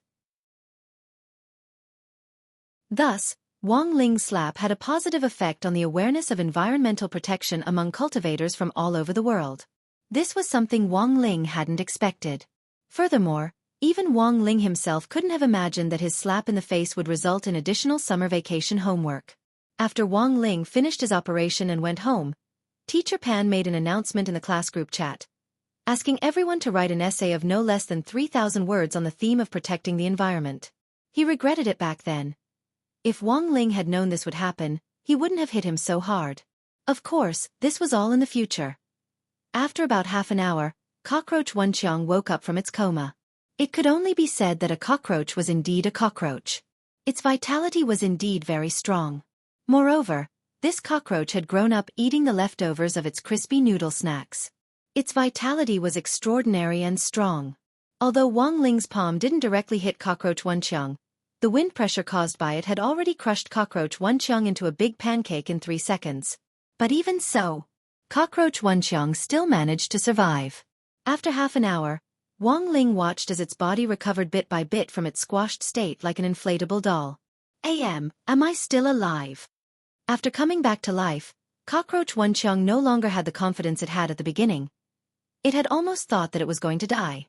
It was very confident in its own vitality, but after that slap just now, it actually saw something like a soul flashing around its mind. In that moment, it even thought of its mother in heavenly state. Back then, his mother had been continuously stepped on by a cultivator more than 3,600 times, and she had died in pain giving birth to him. Losing one's mother at a young age. Was there anything more painful than this in the life of a cockroach? Thus, Cockroach Wenqiang's personality began to harden. Even if it was for its dead mother, Cockroach Wenqiang still decided to live on. It and its siblings hid under its mother's flattened body, and after the cultivator left, they dragged her into the sewers to bury her. It had already sworn that it would live on. As long as it could be eaten, Cockroach Wenqiang wouldn't miss out on it. It vowed to strengthen itself, and in the end, become a cockroach that couldn't be trampled to death no matter what. The light of the soul flashing around Cockroach Wenqiang brought it back to its tragic childhood.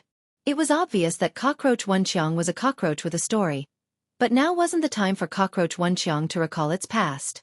Given Cockroach Wenqiang's experience, it probably wouldn't be able to recall everything even if it had 10,000 more words.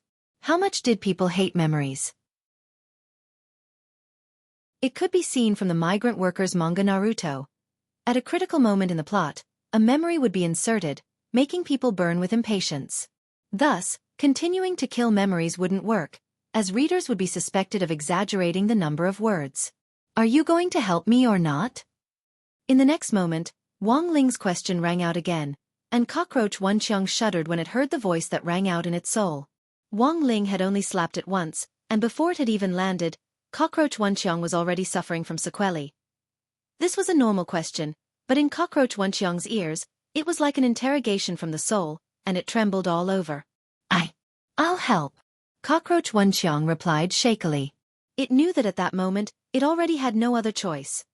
Elsewhere, Audiobook very quickly received the news from Wang Ling, as expected of Shifu.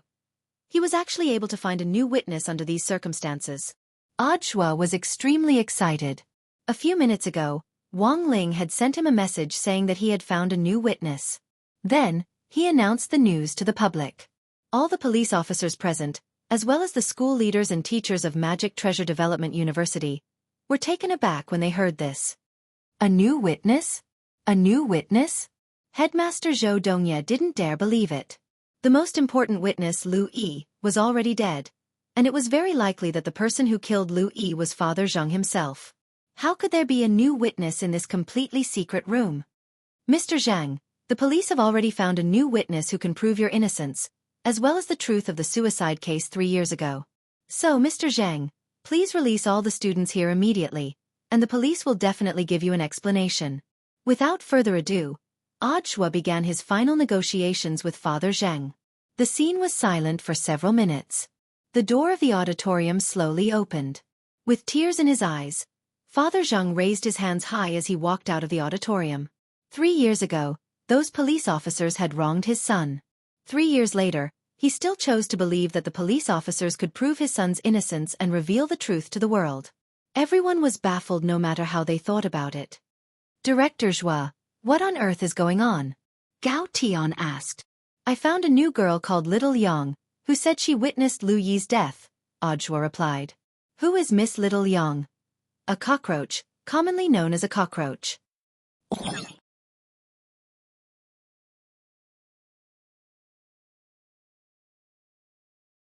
Chapter 1048. I was wrong, I really was wrong. I'm ashamed of what my motherland has done for me, and I sincerely apologize to the students I held hostage in the auditorium. I'll accept however many years I need to be sentenced to. In the interrogation room, Father Zheng confessed to his illegal actions. Although he hadn't caused anyone harm, the hostage-taking had really happened.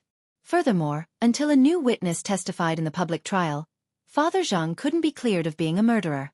At that moment, Gao Tian, Audiobook and Little Silver were all facing Father Zheng in the interrogation room. Little Silver was in charge of taking down Father Zheng's statement. For Little Silver, this was a way of accumulating material. He had been learning to write novels recently, but he wasn't very talented. He had already serialized more than 100,000 words, but he hadn't received a contract offer backstage. Little Silver felt that it was because he hadn't accumulated enough material enough. Thus, helping Gao Tian take down his statement was also a way of accumulating material. Gao Tian's and Audiobook's interrogations were different. In order not to steal the credit, the two of them had a clear division of labor. Gao Tian only asked about the hostage-taking, while Audiobook asked about the magic treasure plagiarism case. Did you take the auditorium hostage because of the plagiarism case 3 years ago? Gao Tian asked. Yes, I had to find out the truth about it. I wouldn't hesitate, no matter the price, Father Zhang replied, his hands shackled in spirit shackles. This was originally a treatment reserved for the old devil, but considering that Audiobook had taken the blame in recent months and that the realm of the wanted criminals who had been caught had gotten higher and higher, Wang Ling and Wang Ming decided to have the research institute mass-produce them. Spirit shackles had already become a standard in prison. If no new witness had appeared, would you still have done this? Gao Tian asked. Father Zhang thought for a while, then said hesitantly, It's hard to say. You should have taken legal action. That's the right way to go, Gao Tian said. But I really didn't have any other choice. I used online complaints and offline petitions, but nothing came of it in the end, because I didn't have any concrete evidence. As for the witnesses I wanted to find, they all died at the hands of others after I arrived. I didn't hurt anyone in this matter. Father Zhang said in full detail, including Lu Yi. At first, I just wanted to use magic to pull him out from behind the screen. In the end, when I passed through the screen, I suddenly realized that Lu Yi was already dead. Gao Tian nodded. He compared Father Zheng's confession with the evidence they had so far. Father Zheng's words were very credible. He could answer most of the questions in great detail. It was similar to the information the police had. It was just that Gao Tian and everyone else in the interrogation room was very concerned about one thing. Father Zheng's realm had increased abnormally. What's going on here? Explain to me how you managed to raise your cultivation so quickly. Don't tell me it's because of a fortuitous encounter. It's not, and you're not the main character. Gao Tian gazed at Father Zheng. It wasn't just Gao Tian who was curious about this matter. All the police officers who had been paying attention to this covert operation were actually very curious. I don't know if you believe me. Speaking of his sudden increase in realm, Father Zhang was a little flustered. He stared into Gao Tian's eyes and replied, It's because of a bag of frozen dumplings. Instant frozen dumplings. As soon as this answer came out, all the police officers inside and outside the interrogation room were shocked. What on earth is going on? Gao Tian asked. It actually happened a few days ago, on September 14th. Faced with questioning, Father Zhang told them everything about how he had become stronger. For so many years, I've been secretly looking for evidence in an attempt to retract my confession. All my living expenses are basically used to pay for the detective's investigation. To save money, I usually go to the cultivation department store to buy things in the returned goods section. That day, as usual, I bought a few bags of frozen food. In the end, after I went back and ate one, I suddenly felt my whole body heat up, and my realm advanced by leaps and bounds. I was full of energy. And then, my realm increased just like that. Gao Tian, Little Silver and Audiobook all sucked in cold breaths of air when they heard this. That was right. There were no push-ups, no squats, and he didn't insist on not turning on the air conditioner on a hot summer day. It was all because of a bag of frozen dumplings that Father Zhang had advanced. The point was that this matched up with the information the police had. The information in Gao Tian's hands clearly stated that after Father Zhang had been detained, the police had found a bag of frozen dumplings in his rental apartment, which had already been eaten. Furthermore, it was confirmed that the dumplings had been bought from the store's returned goods section, and had been sold at a 40% discount. Although it was hard to believe, Gao Tian completely believed Father Zheng's words. Not only did they have the information in their hands to testify, but the polygraph in the interrogation room hadn't detected anything unusual. This was a high-precision polygraph. As long as someone didn't answer the question truthfully, the polygraph would emit a beeping alarm. Of course, this alarm couldn't be played directly. The warning sound would continue to be transmitted through the earpieces hanging in the ears of Gao Tian, Audiobook and Little Silver in the interrogation room. Prisoners usually didn't know about the polygraph, which was to prevent prisoners from deliberately preparing answers in advance when they were being interrogated. Thus, Gao Tian and the other police officers were stunned. How could a bag of frozen dumplings be so powerful? F***K. What's the stuffing in these dumplings? Celery, pork, or mushroom? I'll eat them when I get back tonight. The police officers outside the interrogation room couldn't sit still anymore, especially Chief Zhao himself. He had been paying close attention to this case, and after learning the secret of Father Zheng's promotion, he was so excited that he almost jumped up. The reason why he hadn't been promoted wasn't just because his performance wasn't good enough, but also because he was stuck at a bottleneck in his realm. Chief Zhao had been stuck at the nascent soul stage for a very long time, and if he wanted to be transferred to a central core department like Wuxia Alliance, he had to be at the soul formation stage or above. Gao Tian and Audiobook then whispered to each other and decided to take Father Zheng for a checkup. If it really was because of those frozen dumplings, as long as they did a detailed test, they should be able to analyze the ingredients of the dumplings from Father Zheng's gastric juices. All right, that's all for my questioning. Director Zhu was next. At that moment, Gao Tian capped his pen and crossed his fingers. It's over. Audiobook said. That's it. Gao Tian nodded affirmatively. Since the chain of evidence matched up, Gao Tian felt that there was no need to continue the interrogation on the hijacking itself. On the contrary, Gao Tian was more interested in the reopening of the case 3 years ago. But he wasn't the person in charge of it, so Gao Tian could only hand it over to Audiobook. First of all, I want to know more about student Zhang Jingshuan's family situation. May I ask, why did you divorce student Zhang Jingshuan's mother, Madame Xiaofan? Audiobook's first question was a little personal, but it was still very necessary. His family environment was also a major reason why student Zhang chose to commit suicide in the end. Because Alan and I didn't get along, so we divorced, Father Zheng replied. As soon as he said that, Audiobook and the others instantly heard the lie detector alarm in their headsets. Beep beep beep beep. Father Zheng, please answer your question truthfully. Audiobook's gaze turned sharp. Father Zheng panicked a little. Because Alan found out that I cheated. Beep beep beep beep. Because I realized that I like men.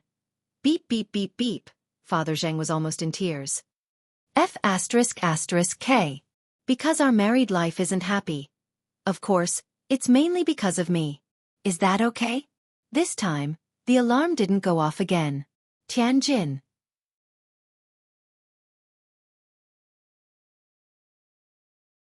Chapter 1049. Audiobook wasn't interested in prying into other people's affairs. He had thought that Father Zheng was hiding the truth about the case. He hadn't expected Father Zheng to say something so shocking as soon as he opened his mouth, stupefying all the police officers at the police station. After understanding the situation, Audiobook realized that student Zhang Jingshuan's suicide was actually a tragedy that had combined many factors. Student Zheng's mother, Madame Xiaofan, was a relatively strong person, and it was because of her strength that Zhang Jingxian had started to fear women, so he could only constantly use his grades to boost his morale. Thus, after Audiobook and Gao Tian looked into student Zheng's information, they found that his academic record was extraordinarily good. He was first in his grade in almost all the exams and had won many competitions. It wasn't just the magic treasure design competition. Even the spirit sword driving competition, the elixir refining competition and so on. Student Zhang had won first place with very outstanding results, standing out from his peers. Student Zhang became the focal point of the crowd. He enjoyed the feeling of being in the limelight, and it was precisely because of this habit that student Zhang felt a kind of psychological pleasure. But all of this had happened too quickly. Student Zhang had been framed for plagiarism. It was his own design that had been stolen and then framed against him. The public opinion online put immense pressure on student Zhang, and it was at that time that Zhang Tianqiang and Xiaofan agreed to a divorce, which directly led to this tragedy. Falling from the peak of his life to the bottom in one fell swoop, Zhang Jingxian completely lost himself. Perhaps in the last moment before he committed suicide, he instinctively found his last straw of hope, Lin Shiyao. He called Lin Shiyao to him, and using the excuse that he didn't want to be a burden on Lin Shiyao, he wrote something like a will. In order not to be a burden on Angel Capital, he drew a clear line between himself and Lin Shiyao, and then chose to commit suicide. After Zhang Jingshuan's death, Lin Shiyao sank into deep self-blame. She hated herself for being cowardly, for not pulling Zhang Jingxian out at the most critical moment, and instead started to doubt her boyfriend's behavior as the rumors spread. She also hated herself for being foolish, for actually not pulling Zhang Jingxian back to the other side at the last moment. She hated herself the most. But it was too late to say anything now. The dead couldn't be brought back to life. Zhang Jingshuan's death had been buried for 3 whole years along with the magic treasure plagiarism case from 3 years ago. As Father Zhang said, he had tried many normal channels to lodge a complaint, but the mastermind pulling the strings behind the scenes had left him powerless to breathe. Helpless, Father Zhang finally chose this path that seemed to be out of desperation. September 19th, the 36th day of the summer vacation.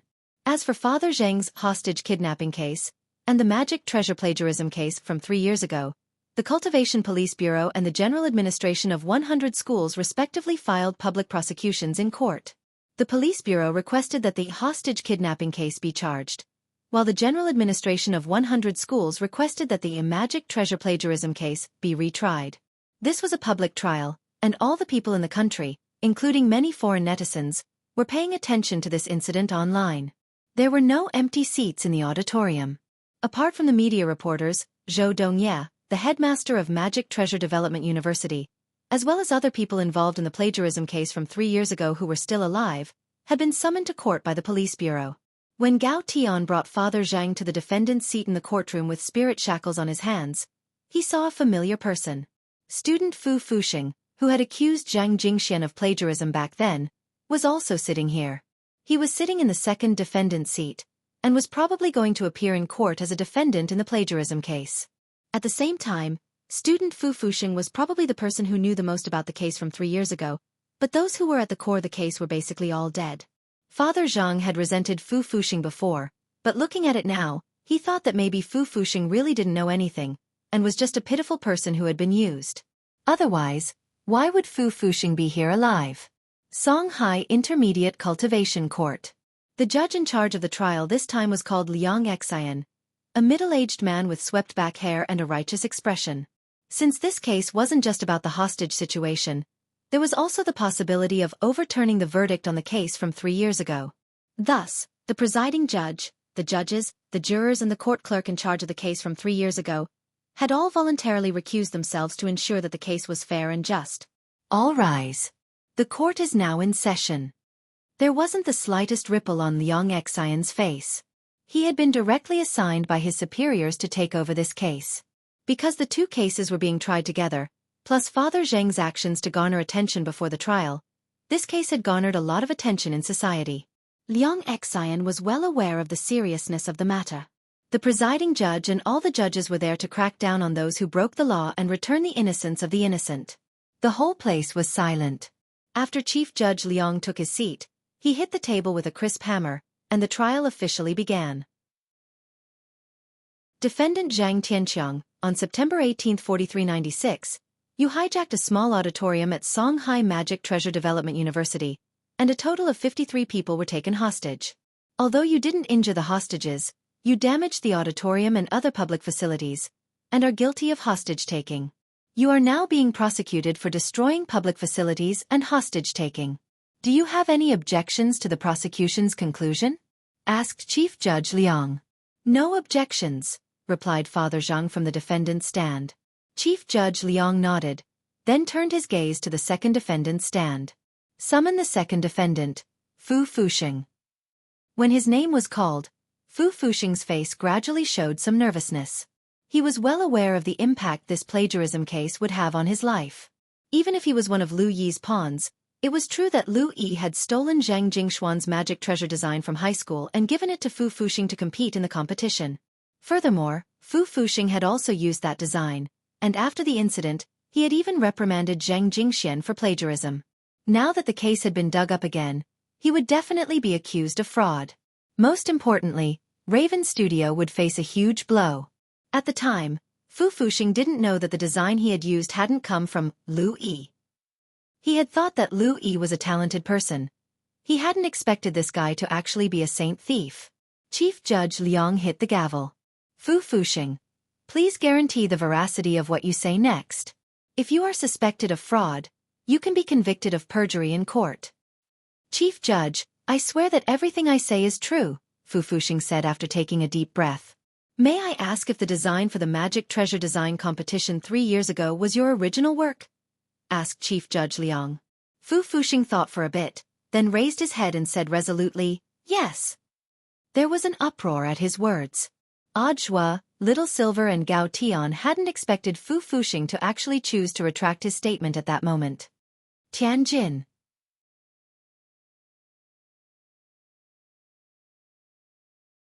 Chapter 1050. During the pre-trial hearing, Fu Fuxing's answer had been the complete opposite of what he was saying now. He had pushed all the blame onto Lu Yi, put himself out of the picture, and at the same time pretended to be the victim.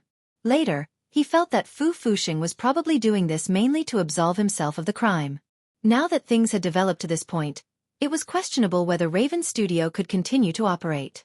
Raven Studio was now at the critical stage of going public, and Fu Fuxing was unwilling to let his efforts go to waste just like that. The fame and wealth he had spent 3 years accumulating in the Magic Treasure Design world might all come to an end with this trial. Thus, Fu Fuxing was afraid.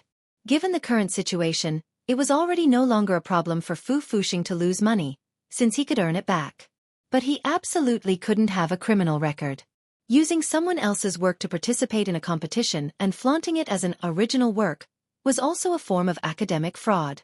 After the incident with Dr. Zhai, the pioneer of academic fraud, Wuxia Alliance had immediately issued new laws and regulations to rectify and restrain academic fraud on a large scale. The maximum penalty for this was a prison sentence of more than 30 years, a fine of 500,000 Wuxia dollars, and the revocation of all academic qualifications and honors. Fu Fuxing was afraid that he would spend the rest of his life in prison. But since he had the guts to say this to the judge, he definitely had what it took to back it up. Long before the trial, Fu Fuxing had already known that almost all the people involved in the plagiarism case back then were dead. Given the lack of witnesses, Fu Fuxing was very confident. Chief Judge Liang Xian stared into Fu Fuxing's eyes. As an experienced judge, there were many times when he could tell whether a person was lying just by looking at their eyes. But unfortunately, this was a court in the cultivation world. Everything said and done required evidence, and a mere "your eyes look like those of a murderer" wasn't enough to convict you. This case was highly publicized, and at the same time, it was very difficult to plead guilty. Furthermore, some of the people involved were no longer alive. Given the lack of evidence, as the defendant, Fu Fuxing was bound to play tricks. All of this was within Chief Judge Liang Xian's expectations, but he hadn't expected Fu Fuxing to speak so resolutely, not giving himself any leeway at all. But as the chief judge, Liang Xian wasn't affected by Fu Fuxing, and his face was still as calm as an ancient well. He then turned to look at the prosecution. Since the prosecution had filed a public prosecution, they must have already found evidence. Prosecution, please speak. Liang Xian raised his hand to indicate for the prosecution to begin. Fu Fuxing had hired a lawyer. This lawyer was called Wu Yuanji, and was one of the few powerful lawyers in all of Songhai City. Furthermore, Wu Yuanji was a rather thorny figure for all judges. This person advocated for the defense of innocence. In order to show his strength unilaterally, he only helped others to plead not guilty. In order to support the theory of innocence, he was very good at finding doubtful points and loopholes in the case to create evidence that was favorable to the defendant.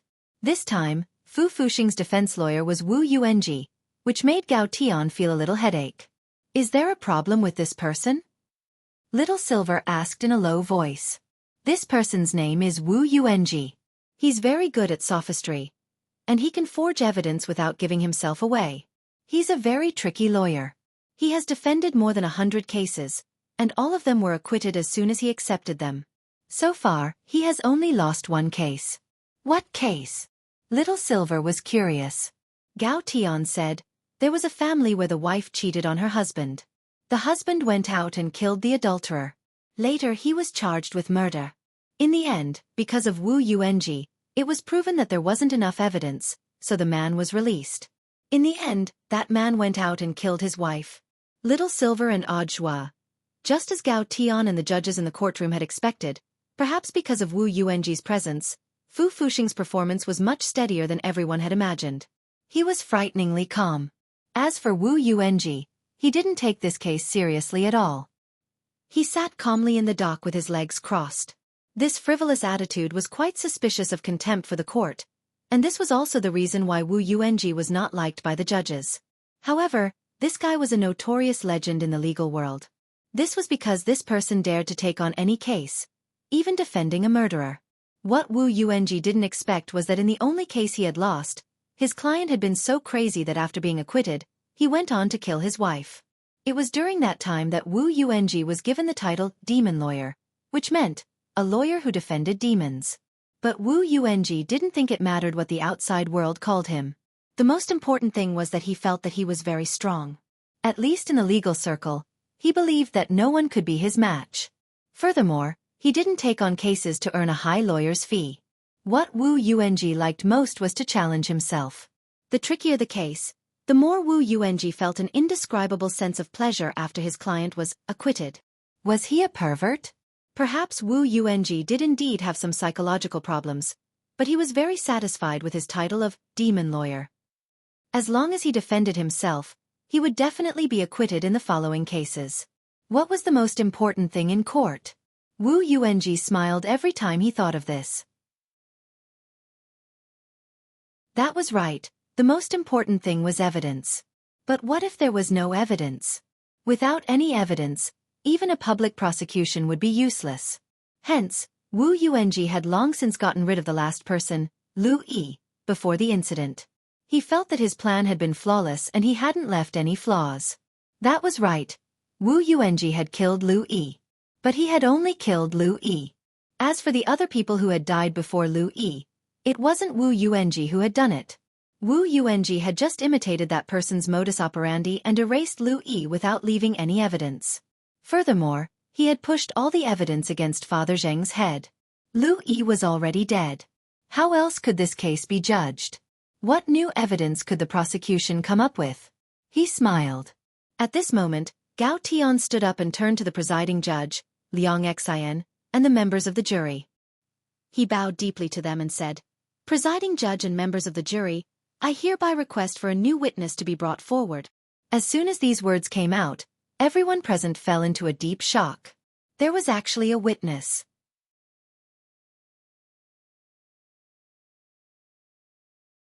Chapter 1051. Everything had happened so suddenly that Wu Yuanji had not expected the prosecution to find a new witness. Under Fu Fuxing's equally surprised gaze, Wu Yuanji decisively protested, "Chief Judge, the plaintiff did not submit the information according to the rules before submitting the new witness. I apply for a temporary adjournment." It was not surprising that Wu Yuanji could make this request. It was in accordance with the rules and regulations to apply for evidence in advance. However, if the court adjourned now, the next court session would have to wait until tomorrow. This was because the examination of the witness still needed to be decided by the jury. Only those who met the rules and regulations could appear in court as a witness. Liang Xian carefully weighed the pros and cons. He could roughly guess that Wu Yuanji was probably thinking of some conspiracy again. But it was precisely because this person was cunning that Liang Xian, as the presiding judge, knew that she had to follow the existing rules and regulations and adjudicate the case according to the existing laws. Otherwise, as long as Wu Yuanji got hold of the slightest flaw, he might apply to Wuxia Alliance to replace the presiding judge. In Wu Yuanji's previous cases, it was not as if there were no precedents where the presiding judge was asked to be replaced after being caught red-handed in the middle of the case. The defense lawyer's request is granted. The public prosecution is requested to submit the witness information today for review in accordance with the rules and regulations. Therefore, after some consideration, Chief Judge Liang Xian finally agreed to Wu Yuanji's request. He slammed the gavel down, making a crisp sound. Court adjourned. To everyone's surprise, the court session lasted less than 10 minutes, but it was adjourned because of such an unexpected event. Now the whole internet was waiting to see the melon.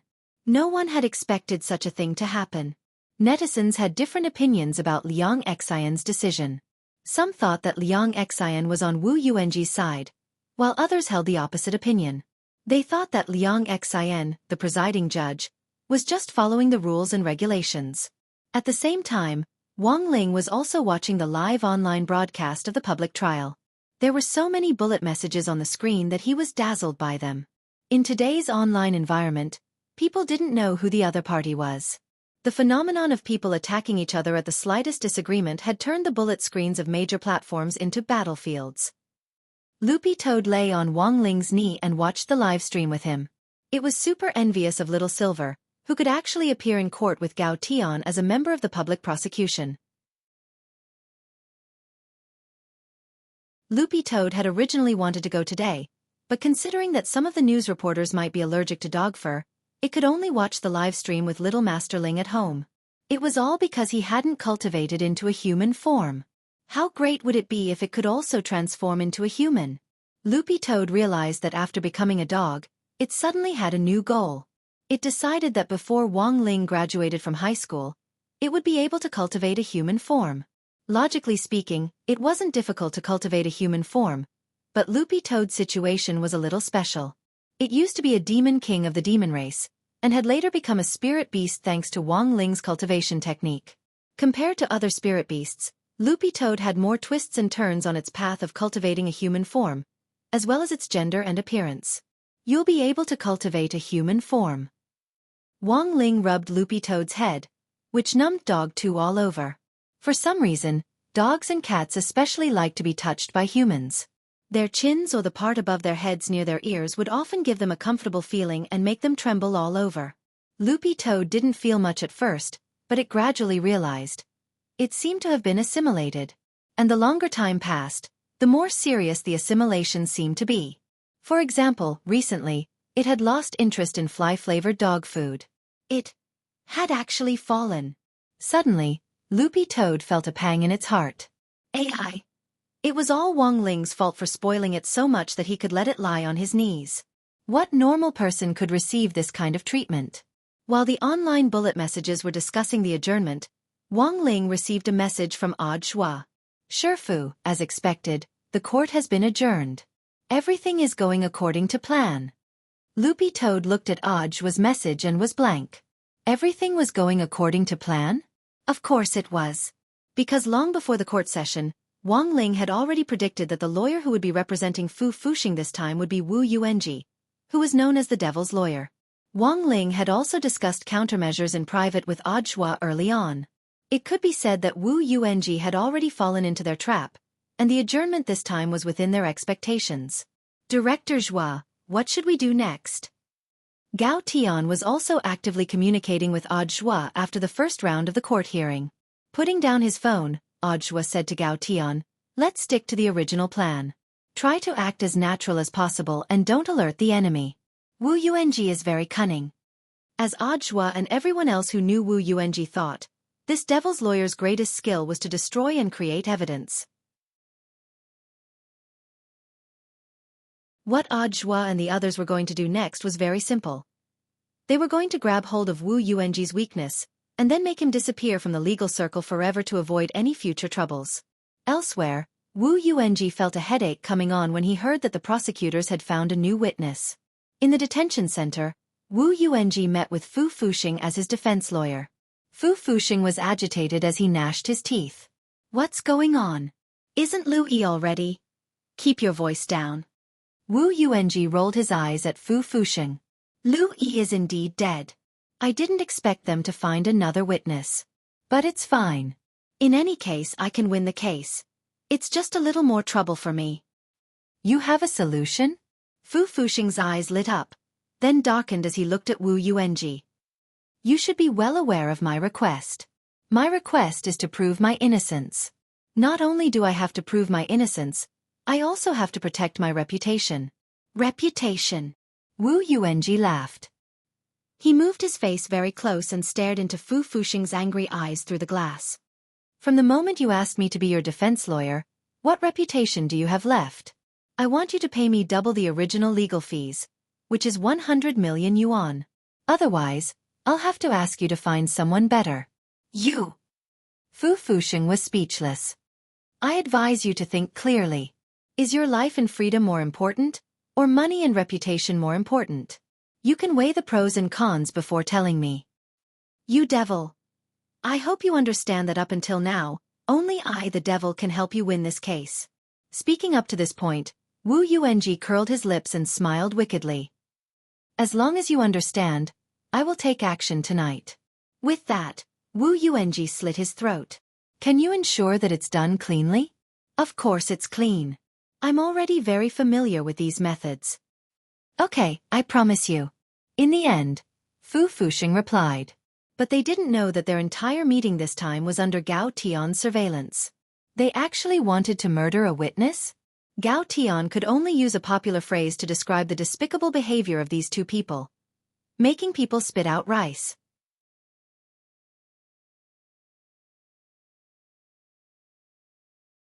Chapter 1052. Wu Yuanji must have had his own special intelligence network to be able to dominate the lawyer circle for so long. He had a group of spies under him who collected all kinds of information for him. Many of these people were criminals who had been prosecuted for the death penalty. Wu Yuanji acted as a defense lawyer for this group of people and finally ruled them innocent. Later, these people followed Wu Yuanji loyally and became Wu Yuanji's loyal intelligence personnel. Of course, the reason why Wu Yuanji chose to defend this group of people for free was not because he was kind, but because he liked their talent. The reason why Wu Yuanji's defense was so smooth was purely because this was a group of highly intelligent criminals.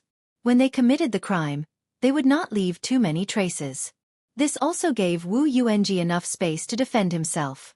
Destroying evidence and turning the unreasonable into reasonable was the first rule of Wu Yuanji's defense. After negotiating the price with Fu Fuxing, Wu Yuanji began to investigate the new witness, and soon a document appeared on the desk of Wu Yuanji's law firm. Wu Yuanji originally thought it would take a long time. The witness's information was in the files of the police general office, and it didn't seem easy to hack into it. But now it seemed that his intelligence agent skills had improved again. Seeing the document, Wu Yuanji was in a good mood. He had originally expected the document to be submitted at night, so he only needed to use the early morning to get rid of the witness. But the speed now exceeded Wu Yuanji's expectations. The sooner he got rid of the witness, the better it would be for Wu Yuanji, and at the same time, it would reassure his client. Fu Fuxing had spent 200 million in legal fees here, so he could be considered a big client.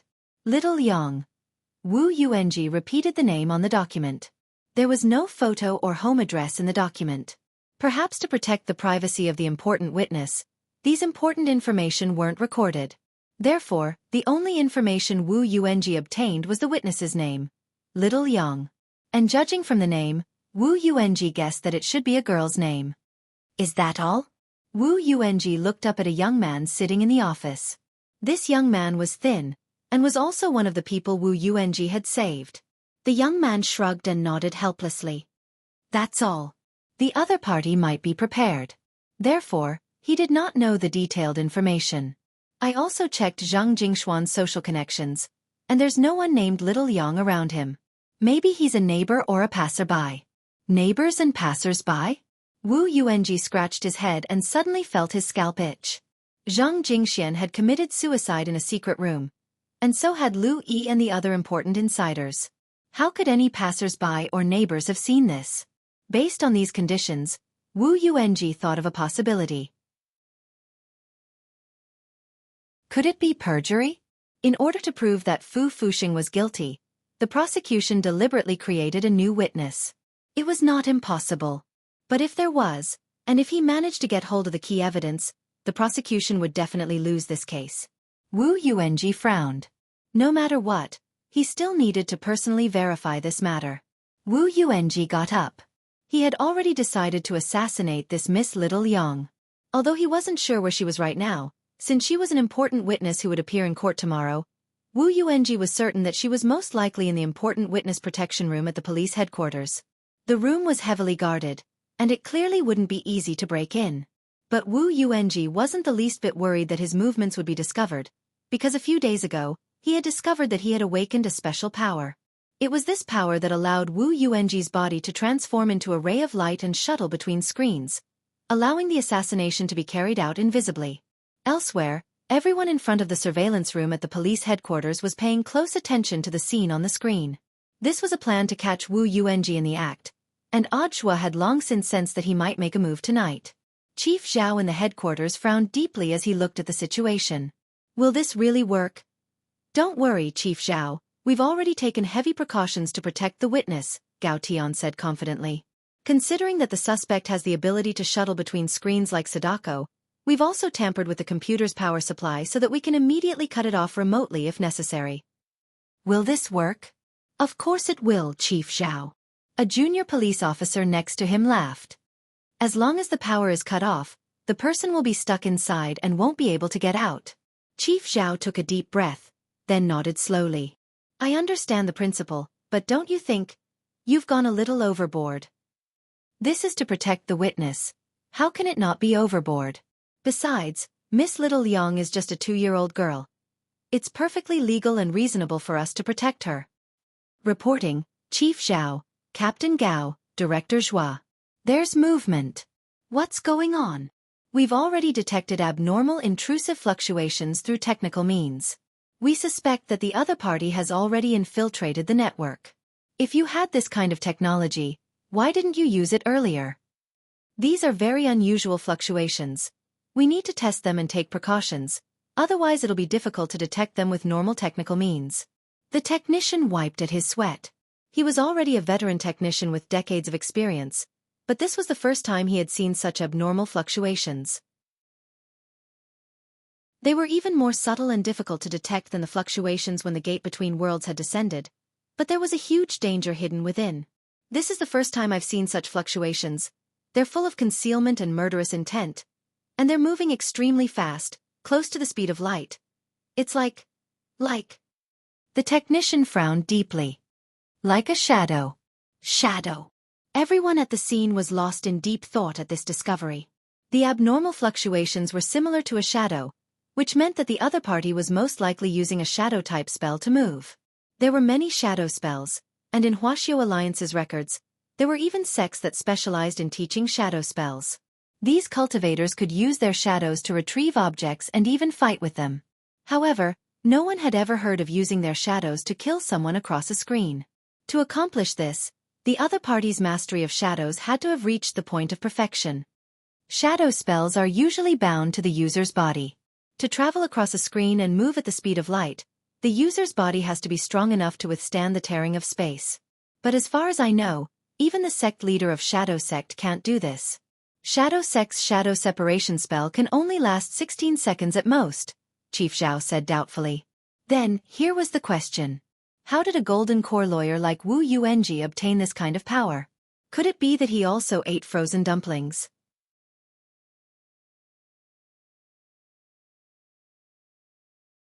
Chapter 1053. To be honest, the moment they sensed the abnormal fluctuations, everyone almost stopped breathing. In the witness room, Miss Little Liang was even more nervous. After all, Miss Little Liang was only 2 years old and still growing up. Of course, the average lifespan of a normal cockroach was about 2 years, but cockroaches in the cultivation world were different. Although Miss Little Liang was already 2 years old, based on the average lifespan of cockroaches in the cultivation world, she was still just a child.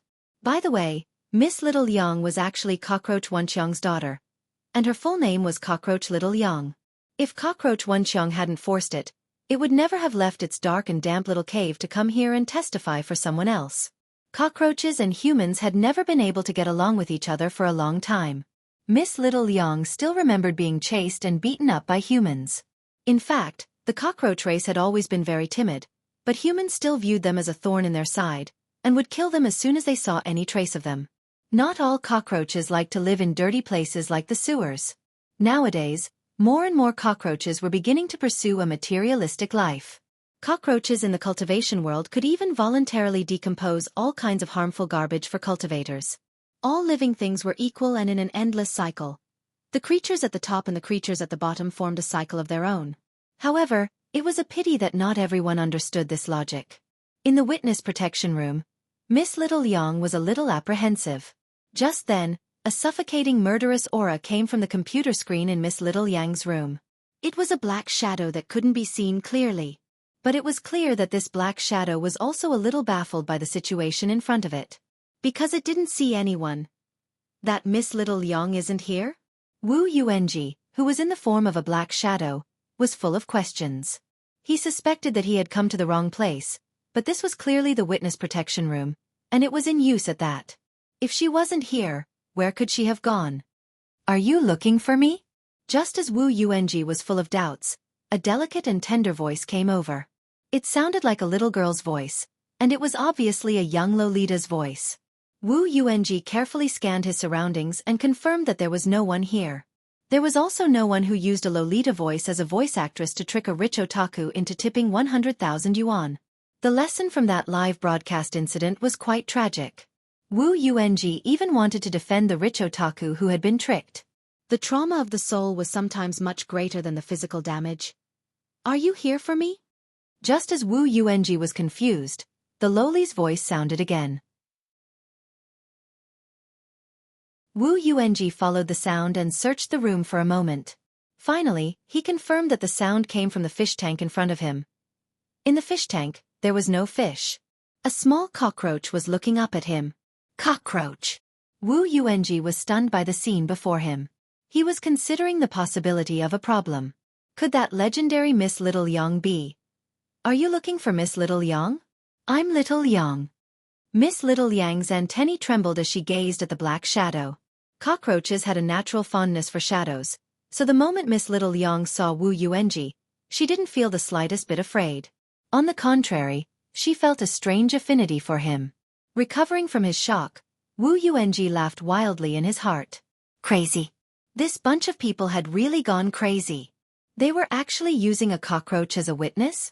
How could the application for a witness be approved by such an unreasonable request? But since Wu Yuanji was already here, he naturally couldn't make a wasted trip. Since he had already confirmed that this cockroach was the legendary Miss Little Yang, then, please go to hell, Miss Little Yang. Wu Yuanji had already killed a lot of people who had gotten in his way, so he naturally wouldn't feel any pity for a mere 2-year-old cockroach. The shadow he had turned into began to riot with an extremely vicious expression.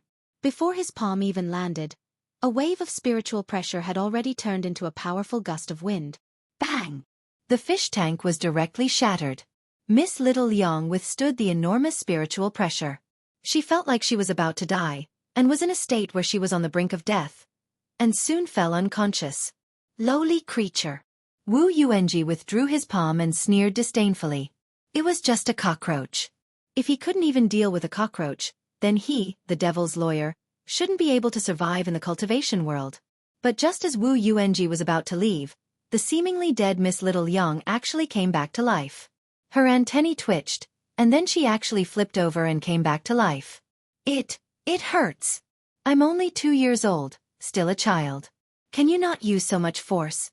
Why can't we talk things out? Miss Little Yang protested. She was actually still alive? The corners of Wu Yuanji's mouth twitched.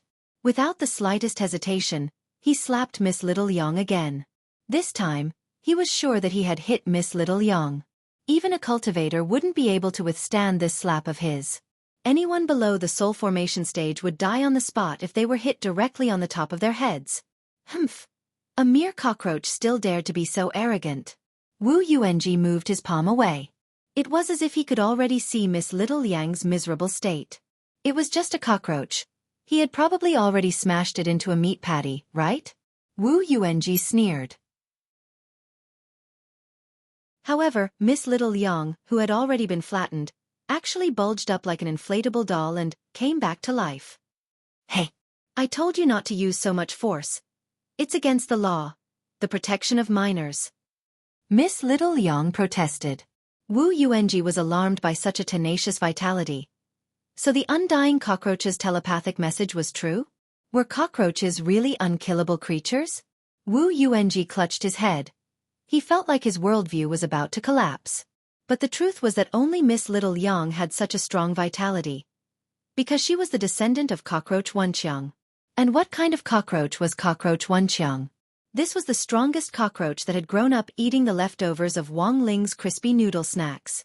The descendants of the strongest cockroach naturally inherited its ability to withstand beatings. Furthermore, Miss Little Yang's strong ability to withstand beatings astonished all the police officers at the police station. Thanks to Miss Little Yang stalling for time, they had already set up a barrier around the entire room while Wu Yuanji had been killing her. They had even cut off the power. The moment the light in the room dimmed, Wu Yuanji, who had turned into a Yin state, realized that this was a trap. He was trapped. Gao Tian and Audiobook had been waiting at the door for a long time, ready to pull in the net. Audiobook. Lawyer Wu, you can't escape. Gao Tian, Lawyer Wu, we will prosecute you for destroying evidence, animal abuse, and cultivating a forbidden spell. You can remain silent, but everything you say will be used as evidence in court.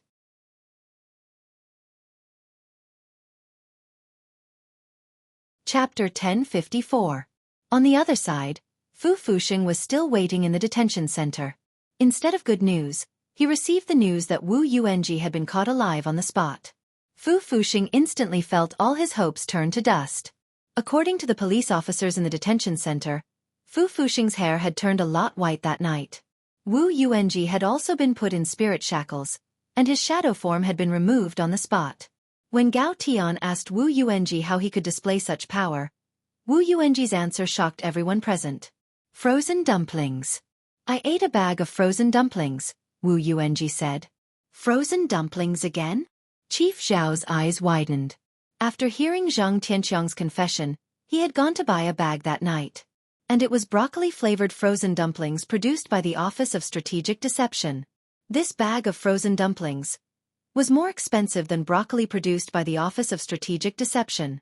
You might as well buy some broccoli and mash it up to make your own dumplings. What's the filling of the dumplings? Even Gao Tian couldn't help being curious. San Xian.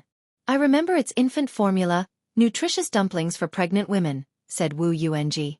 Why are you eating this? Are you pregnant? Little Silver had a surprised look on his face. My firm also needs to support people. I bought these frozen dumplings in the returned goods section, and they were cheap. Returned goods section again. Gao Tian lowered his head in thought. Returned goods section, frozen dumplings, and nutritious dumplings for pregnant women. The basic information was exactly the same as what Father Zhang had confessed back then. Could it be that some manufacturer had experimented with these frozen dumplings and added illegal drugs? Gao Tian thought of one possibility. It was everyone's responsibility to investigate drugs and illicit drugs, which was something that people all over the world should be responsible for and concerned about. How many families had been destroyed because of these drugs and illicit drugs, and how many anti-drug police officers had been sacrificed on the front lines because of these hateful drug dealers? The crackdown on drugs and illicit drugs should be a national boycott campaign. And new drugs were now emerging endlessly on the market. If someone really used frozen dumplings to make this kind of confusing drug, it would simply be outrageous behavior. Immediately investigate the dumplings thoroughly. It was clear that Chief Zhao had also realized the seriousness of the problem, and he couldn't sit still. But when Audiobook heard about frozen dumplings for pregnant women, a hesitant expression appeared on his face. He remembered that his Shifu's mother, Master Wang, had gotten pregnant a while ago, and it seemed that she had bought a lot of things from the cultivation department store, and frozen dumplings had been on the list. When he had visited the Wang family's small villa before, Mother Wang had been returning the goods because she had bought too many things, and Audiobook remembered that a box of frozen dumplings had been loaded into the truck. So in the return area, there was a box of frozen dumplings that had been in the Wang family's small villa. As for whether this box of frozen dumplings had anything to do with the dumplings that Wu Yuanji and Father Zhang had eaten, Audiobook wasn't sure. It can't be such a coincidence, right? Actually, Audiobook was still a little scared. He recorded this matter and planned to send a message to his master to confirm. He knew that his master loved to enchant things for him to play with. If this frozen dumpling was really enchanted by his master, then everything made sense. After eating the frozen dumplings enchanted by his Shifu, it would be strange if his realm didn't rise quickly.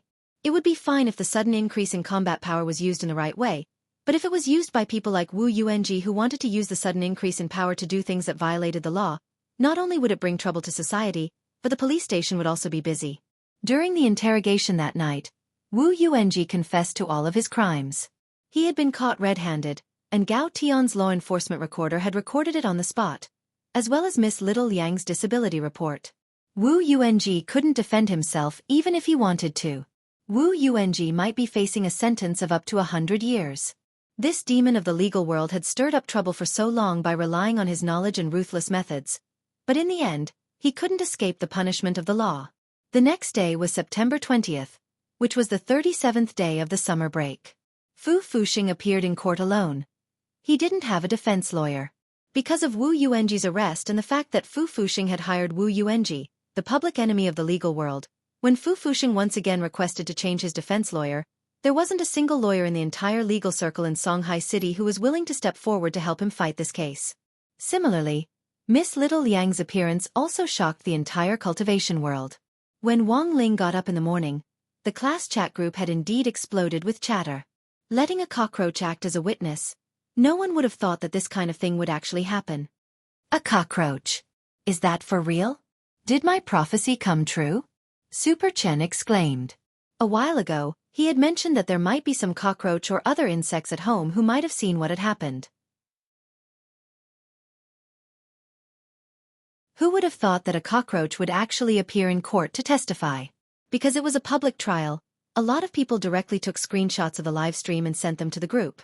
When everyone saw Miss Little Liang state the facts in court with 2 antennae on her head, they actually couldn't help laughing. Why does this cockroach look a little cute?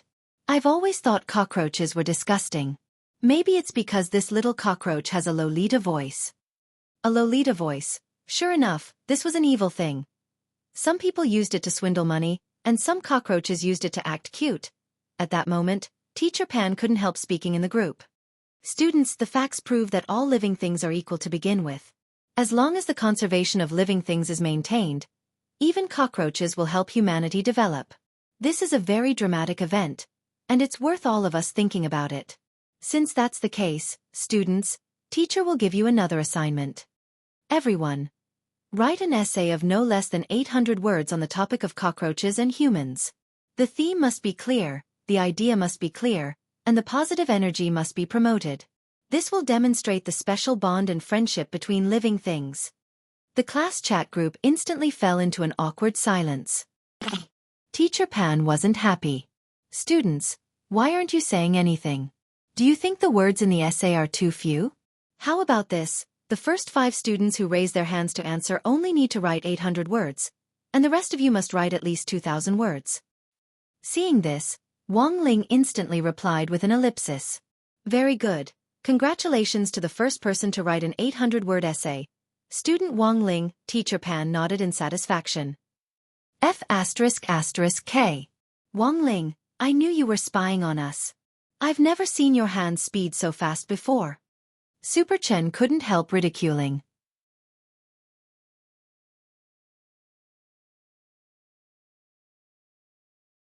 Chapter 1055. In the end, in the second trial, Fu Fuxing admitted that he had relied on Zhang Jingxuan's early works to plagiarize the competition, and at the same time, he exposed the biggest mastermind behind the scenes, Lu Yi. Lu Yi was already dead, and dead people didn't have to bear criminal responsibility, but that didn't mean that civil compensation couldn't be made. Father Zheng's request was very simple. He wanted Raven Studio, which was led by Lu Yi and Fu Fuxing, to compensate for all the illegal profits from student Zheng's early magic treasure designs, a total of 365 million yuan, as well as to publicly apologize to the deceased Zhang Jingxian and restore his reputation. At the same time, Father Zheng also requested that the compensation be used as a supplementary prize for the magic treasure design competition, and called it the Jingxian Prize, to encourage participants who could truly design original magic treasures. The above claims were also upheld by the court on the spot.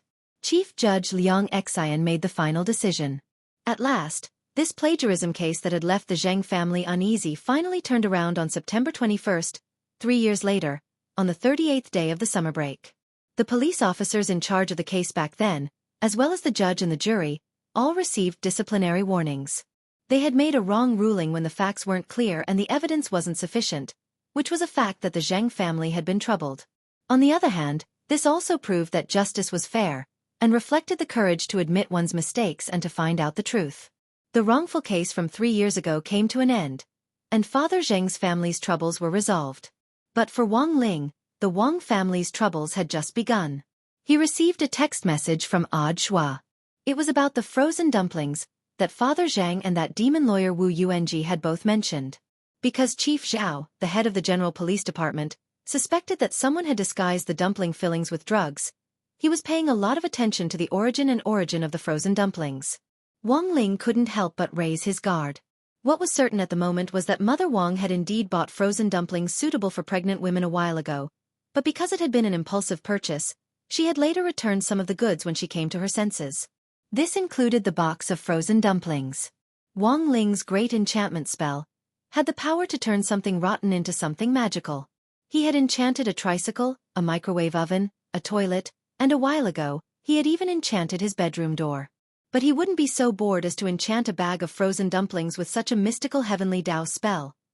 The dumplings were perfectly fine. Why did he have to enchant them? So what if he was enlightened? Would it become as crispy noodle snacks after being enlightened? Would a water margin hero card appear from eating dumplings? No. Since it wasn't possible, why did he still need to enlighten it? But he paid particular attention to the origin of these dumplings. He felt that it was necessary to investigate what had happened to this box of frozen dumplings that had been delivered to the small villa. He summed up the changes in Father Zhang and Wu Yuanji after eating the frozen dumplings. First, there was the abnormal growth in the realm. After eating the dumplings, almost all of them reached the nascent soul stage. He had directly crossed an entire realm. Under normal circumstances, it was impossible to cultivate from the golden core stage to the nascent soul stage without hundreds of years of cultivation. Secondly, and most importantly, the powers that Zhang Tianqiang and Wu Yuanji obtained were all related to the shadow, so there might be some kind of connection between them. And Wang Ling very quickly thought of a possibility. At the same time, in order to confirm his guess, Wang Ling quickly replied to Odd Shua. He needed to confirm his theory further, which was that he had to get close to Wu Yuanji and Zhang Tianqiang. But he couldn't go in person. He was just a 16-year-old high school student. Even if Odd Shua could facilitate his job, if he went to the police station to meet a criminal, it might have a negative impact on him if he was discovered. So Wang Ling thought of a special method. On the other side, Odd Shua stared at his phone as he read Wang Ling's astonishing reply. His eyes were filled with astonishment. Possession. That was right. In order to get close to Wu Yuanji and Zhang Tianqiang, Wang Ling decided to use an old-fashioned method. Possession from a distance. This was a heavenly Tao spell based on the Great Soul Fusion spell, and Wang Ling could freely choose a person to possess. But at the same time, this spell was very risky. Apart from blood relatives or people with a high degree of rapport, it would be risky for Wang Ling to possess anyone else. This was because not every body with an excessively powerful soul could withstand Wang Ling's torment. It wasn't hard to imagine a body bursting if it couldn't withstand such a powerful soul. The reason why he chose Odd Shua was very simple.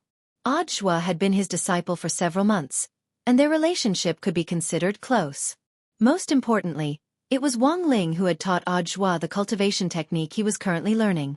Thus, Wang Ling judged that it was very unlikely that anything would happen to Odd Shua's body. Furthermore, even if something did happen, Wang Ling could think of a way to reconstruct Odd Shua's body. In any case, they were all on the same side, so it wouldn't matter if something went wrong. But it would be different if he possessed someone else's body. Even if something went wrong, Wang Ling would be able to solve it. It might still cause pain to other people. This was the first time Wang Ling had possessed someone else's body, and also the first time Odd Shua had been possessed by Wang Ling. The last time Odd Shua had been possessed was when he had accepted Jinka's power. In fact, that couldn't be considered a true fusion, and was just a simple form of enchantment. And Odd Shua himself still had his own thoughts and consciousness. But if he possessed him, the situation would be different. While Wang Ling was possessing him, Odd Shua would lose all memory of the time he had been possessed. Thus, when Wang Ling carefully wrote out the precautions for possessing him, he thought that Odd Shua would be afraid of these obvious side effects.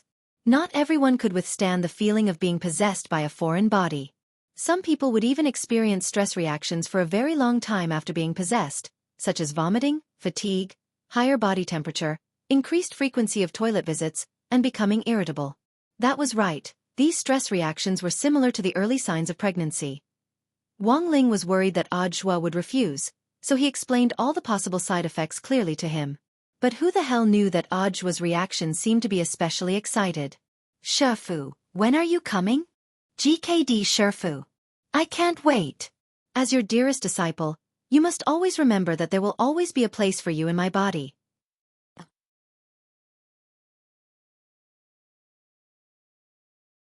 Chapter 1056.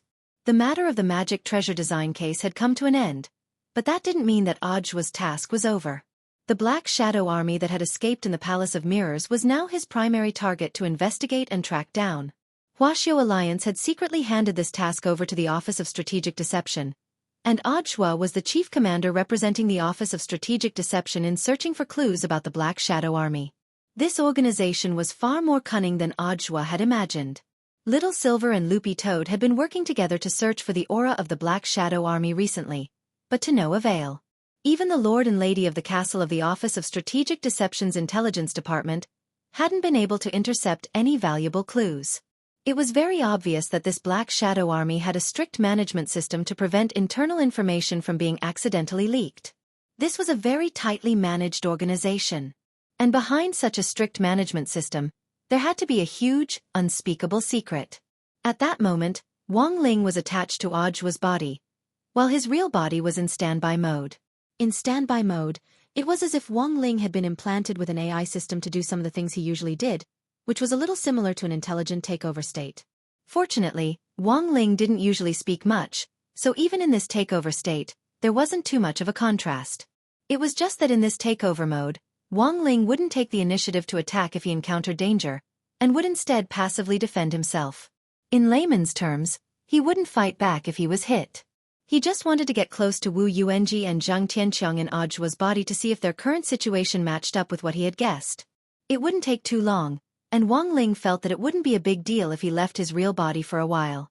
This was Wang Ling's first time in Aujua's body. Aujua was slightly taller than Wang Ling, and had the body of a fully developed adult. It was just that when he had just entered Aujua's body, Wang Ling suddenly felt a stabbing pain in his back. This was a protruding lumbar disc. It was an occupational disease that had arisen from Aujua's work after he became the director of the general administration of 100 schools. Cultivators also had protruding lumbar discs, which were very difficult to treat. Cultivators had higher bone density than ordinary people to begin with, so it was very painful to press the protruding part back into place after a protruding lumbar disc. Aujua usually suffered from the pain of a protruding lumbar disc, but now that Wang Ling was in his body, Aujua's soul could rest for a short while. Being an adult is really tough. Wang Ling sighed in his heart. The two souls shared one body, and Wang Ling's soul took over Aujua's body. After losing control of his body, Aujua no longer felt the pain of a protruding disc, but he still felt it. Shifu, I don't think I can move my body. Have you already come in? Wang Ling. Don't use this kind of ambiguous question. Master? Master? Aujua continued to ask relentlessly. Helpless, Wang Ling could only answer, Phew. Aujua heaved a sigh of relief. Well, is it comfortable in my body? Wang Ling. Aujua. No. I mean, is Shifu used to using my body? He knew that he had a protruding disc, even though he was relaxed in the state of soul liberation.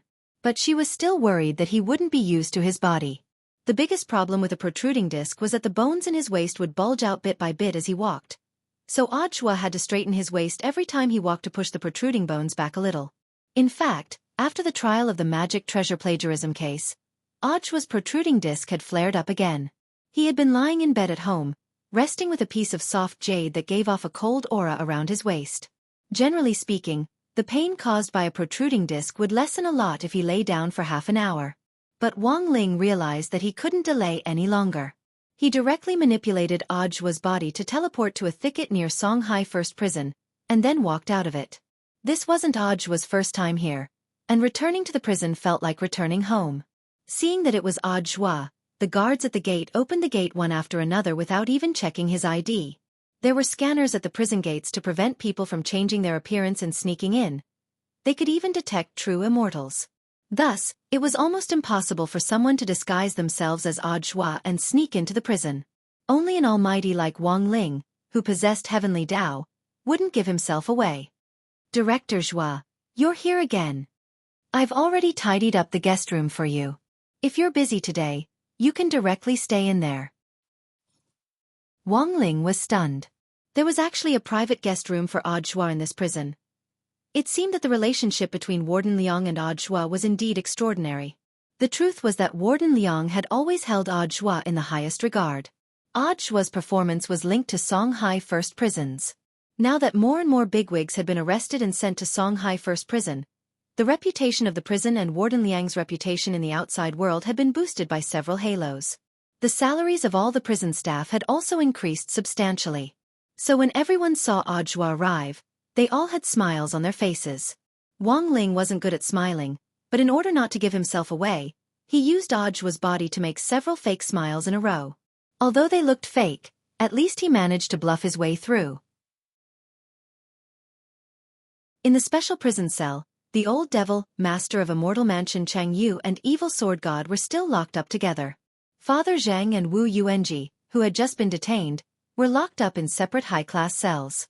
These two were high-class prisoners, and after the first trial, Father Zhang was finally sentenced to 8 years in prison, which could already be considered a light punishment.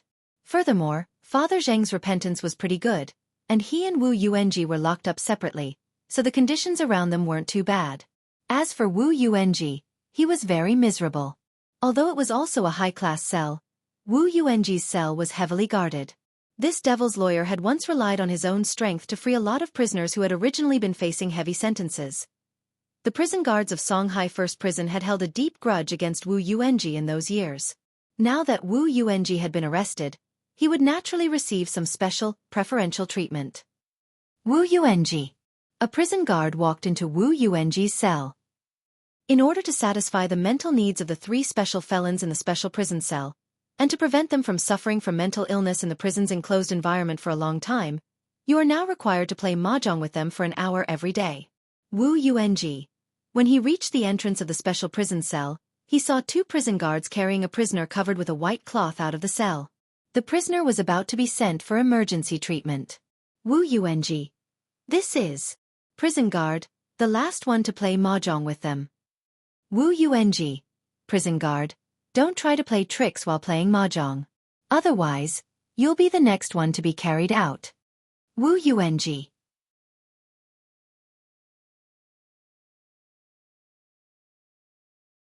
Chapter 1057. Using Audiobook's body, Wang Ling felt that it was much more convenient to do things in prison. Audiobook was like a free pass, and he could go anywhere he wanted. Even in the special prison area, he didn't need to report to Warden Liang. He just needed to let the prison guards know. This wasn't a violation of the rules, since it was Audiobook who had captured the old devil and his group in the official news report, so it was understandable for him to visit them. Wang Ling decided to go see Father Zhang first. Father Zhang was naturally in a very good mood now that his grievances had been cleared. Even if he had to go to jail, he would accept it. The prison had already prepared a job for Father Zhang. If he worked hard, he might be able to get out earlier with a reduced sentence. Wang Ling met Father Zhang in a factory inside the prison, where he was pouring talisman paper pulp into a machine. This was a talisman factory, and Father Zhang and his fellow prisoners were working on producing talisman paper for drawing talismans. Talismans were a necessity in the cultivation world, and billions of talisman paper were consumed every day. Most of these were cleaning talismans, or purification talismans, and so on, which were used to keep the city clean and filter out poisonous particles in the air, in order to restore freshness to the city and give the citizens a blue sky. To maintain such a large consumption, the production of talisman paper was very important. Thus, 90% of the talisman paper consumed every day was basically produced by prisoners working day and night in various prisons across the country. Talismans like the cleaning talisman were relatively cheap to make, and didn't need to be made of very good paper. It was best to reduce costs and maintain the environment. If they used a large processing plant to import high-grade talisman paper instead, it would be like killing a chicken with a butcher's knife. Of course, apart from producing talisman paper, Father Zhang's most important task was to draw talismans. Father Zhang was currently the person with the highest realm in this factory, and he also had some experience in drawing talismans. Not only could he produce thousands of simple talismans like the cleaning talisman in a day, he could also teach his fellow prisoners how to draw them. This way, the prison wouldn't have to hire someone to draw them, and would save a lot of money. Father Zhang's move not only saved the prison money, it could also be considered a way for his fellow prisoners to make a living. After they got out of prison, they definitely wouldn't be jobless. As long as they could draw cleaning talismans, they could join a talisman processing company to make money. Although the salary was not high, it was not a problem for him to support himself. Moreover, as long as one was willing to work in a talisman processing company, one could try to draw higher-level talismans. After a long time, one could also be promoted. Thus, Warden Liang was naturally happy to see this result. This month, it was likely that the red flags of all the major prisons would stop at his Songhai First Prison. When Wang Ling arrived at the processing plant, he saw Father Zhang working hard from a distance. "Director Zhua, should I bring Zhang Tianqiang over to you?" asked a prison guard who was supervising the factory. "Shafu, just wave your hand." Zhua's voice sounded. Wang Ling made a hand gesture in accordance with Zhua's words. The prison guard quickly understood what he meant, and after nodding at Zhua, he quickly retreated. He didn't get too close to Zhang Tianqiang. This distance was enough for him to use his soul sense to explore. Standing on the spot, Wang Ling frowned deeply at the information he had obtained from Zhang Tianqiang. It was very clear that Father Zheng's newly awakened strength wasn't his own, but an external force. This force was very similar to the shockwave from Mother Wang's fetal movement in the Wang family's small villa. Was it An Wan who had given them strength? Wang Ling never thought that his little sister would actually be stronger than he had imagined. Mother Wang had been pregnant for less than a month, but she already had self-awareness and had even given outsiders strength. And this strength had probably spread from the box of frozen dumplings. This was a surprising result. What a naughty little sister. But at least Wang Ling now knew how his little sister Wang Nuan could give others strength. Why did she have to start with frozen dumplings? This was enough to prove that An Wan's current strength couldn't be directly bestowed, and could only be used indirectly. For example, she could inject her own energy into a bag of frozen food, and the person who ate it would become the inheritor of this strength. Apart from this, Wang Ling also realized that Father Zhang and Wu Yuanji's strength had something in common with their shadows. It was as if their shadows had been endowed with some kind of consciousness, and could interact with their bodies in some way. This was also the reason why Father Zhang and Wu Yuanji could borrow the power of shadows to travel back and forth between computer screens. But it was very clear that while shadows were powerful, Father Zhang and Wu Yuanji's awakening wasn't complete.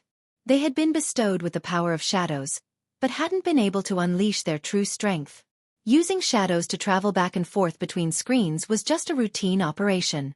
Just as Wang Ling was about to probe deeper with his spiritual senses, a hidden murderous intent came from outside the prison.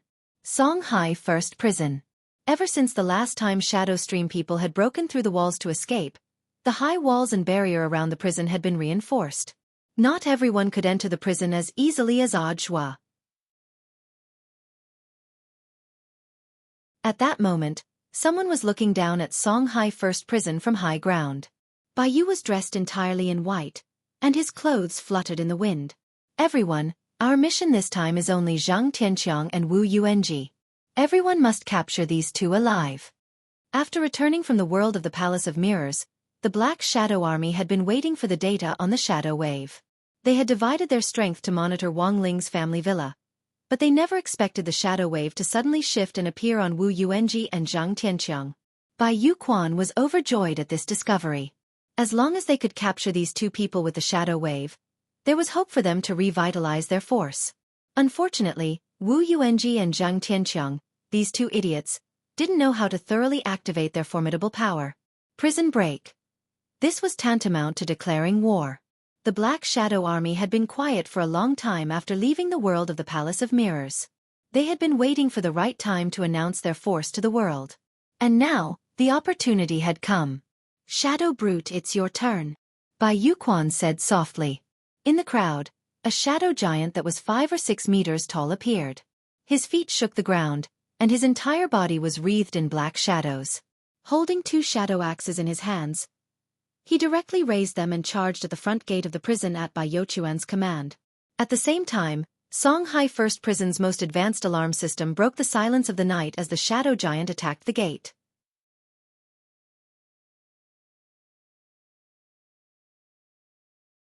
Chapter 1058. The sudden attack instantly put Songhai First Prison on the highest alert. Even though the external defense was impregnable, Bai Yu Quan had definitely come prepared since he had dared to launch an attack at this time. Thanks to the special power of Destiny Dao, the Black Shadow Army was stronger than cultivators of ordinary realms to begin with. Coupled with the existence of Shadow Brute, this was a powerful siege weapon which Bai Yu Quan had specially designed. Shadow Brute wasn't a real human, but a manifestation of the power of destiny Tao.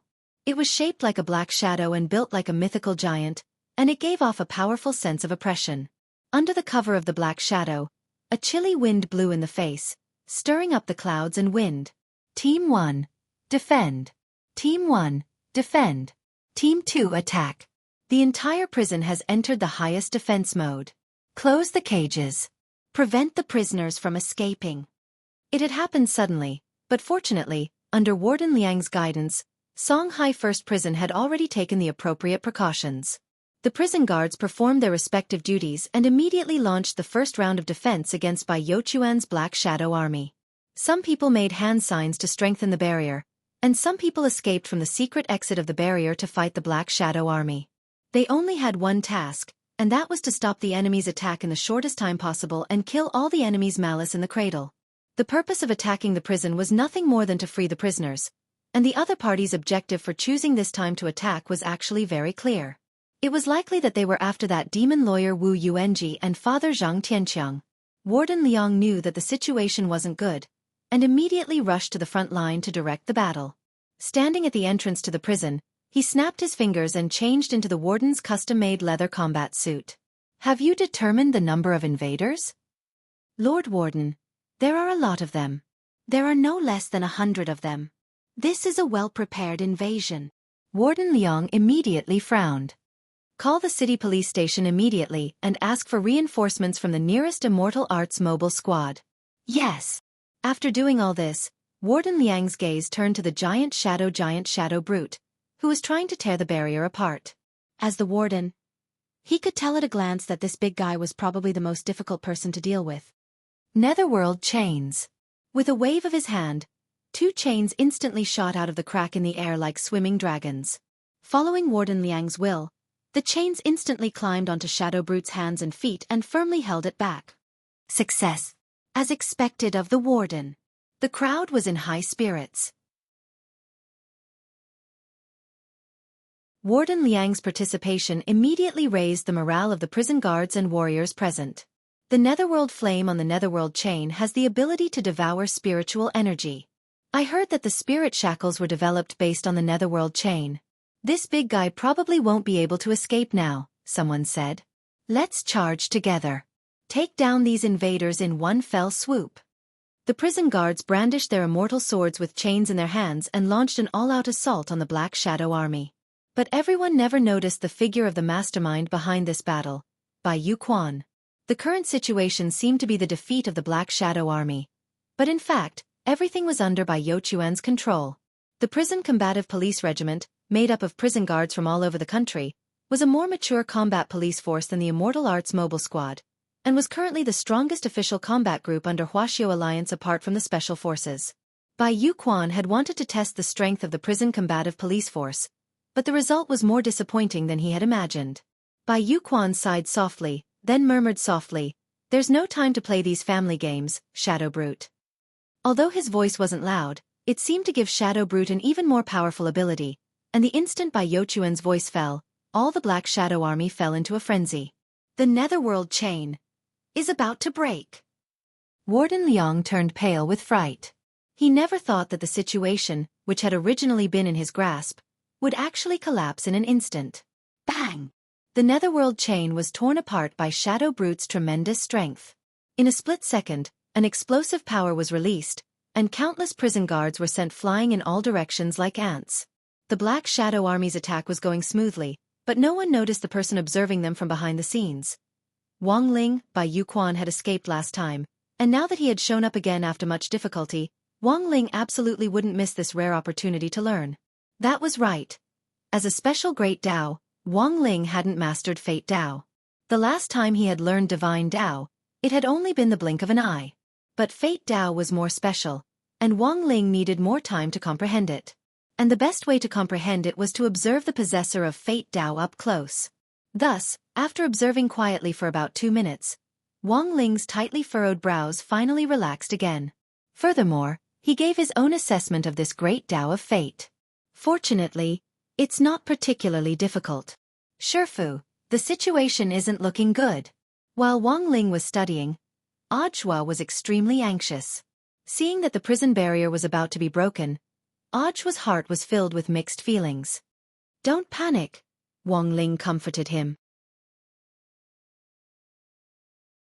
Then, he took a step forward and instantly teleported to the center of the battlefield. The first thing Wang Ling had to do naturally wasn't to kill the enemy. Instead, it was to protect the prison guards. Fortunately, he had learned Fate Dao quickly. Although the prison guards were at a disadvantage, it wasn't an irremediable situation yet. Some of the prison guards had been injured and had fainted on the battlefield. Wang Ling crooked his finger and gathered all the unconscious guards together. At the same time, he cast the great healing spell to instantly heal all their internal and external injuries. In the distance, Bai Yuquan was stupefied when he saw Audhua suddenly appear. This wasn't his first time dealing with Audhua, but Bai Yuquan could never have imagined that Audhua would have such powerful magic power. While he was pondering this, Wang Ling, who was in the air, opened his pure white palm once again. The lines on his palm actually changed in an instant to form a high-level magic array which fell from the sky on the spot to cover all the combat guards. This was a magic array that no one had ever seen before. The runes on it were so obscure and advanced that even Warden Liang was stunned. He never expected Audhua to actually be such a secretive person. "Director Zhua, what is this magic array?" asked Warden Liang. Wang Ling borrowed Audhua's voice to answer, "Big Dipper Bloodlock Array." "What the hell?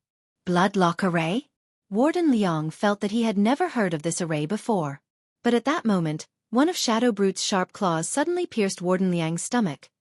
A huge bloody hole appeared in Warden Liang's belly. With blood flowing and his internal organs destroyed, Warden Liang was logically dead. But then came the problem. Warden Liang actually didn't feel any pain at all. You're tuning in to the Xiaofan's Wuxia Tales YouTube channel. Don't forget to subscribe and join us on this journey to catch the most captivating stories.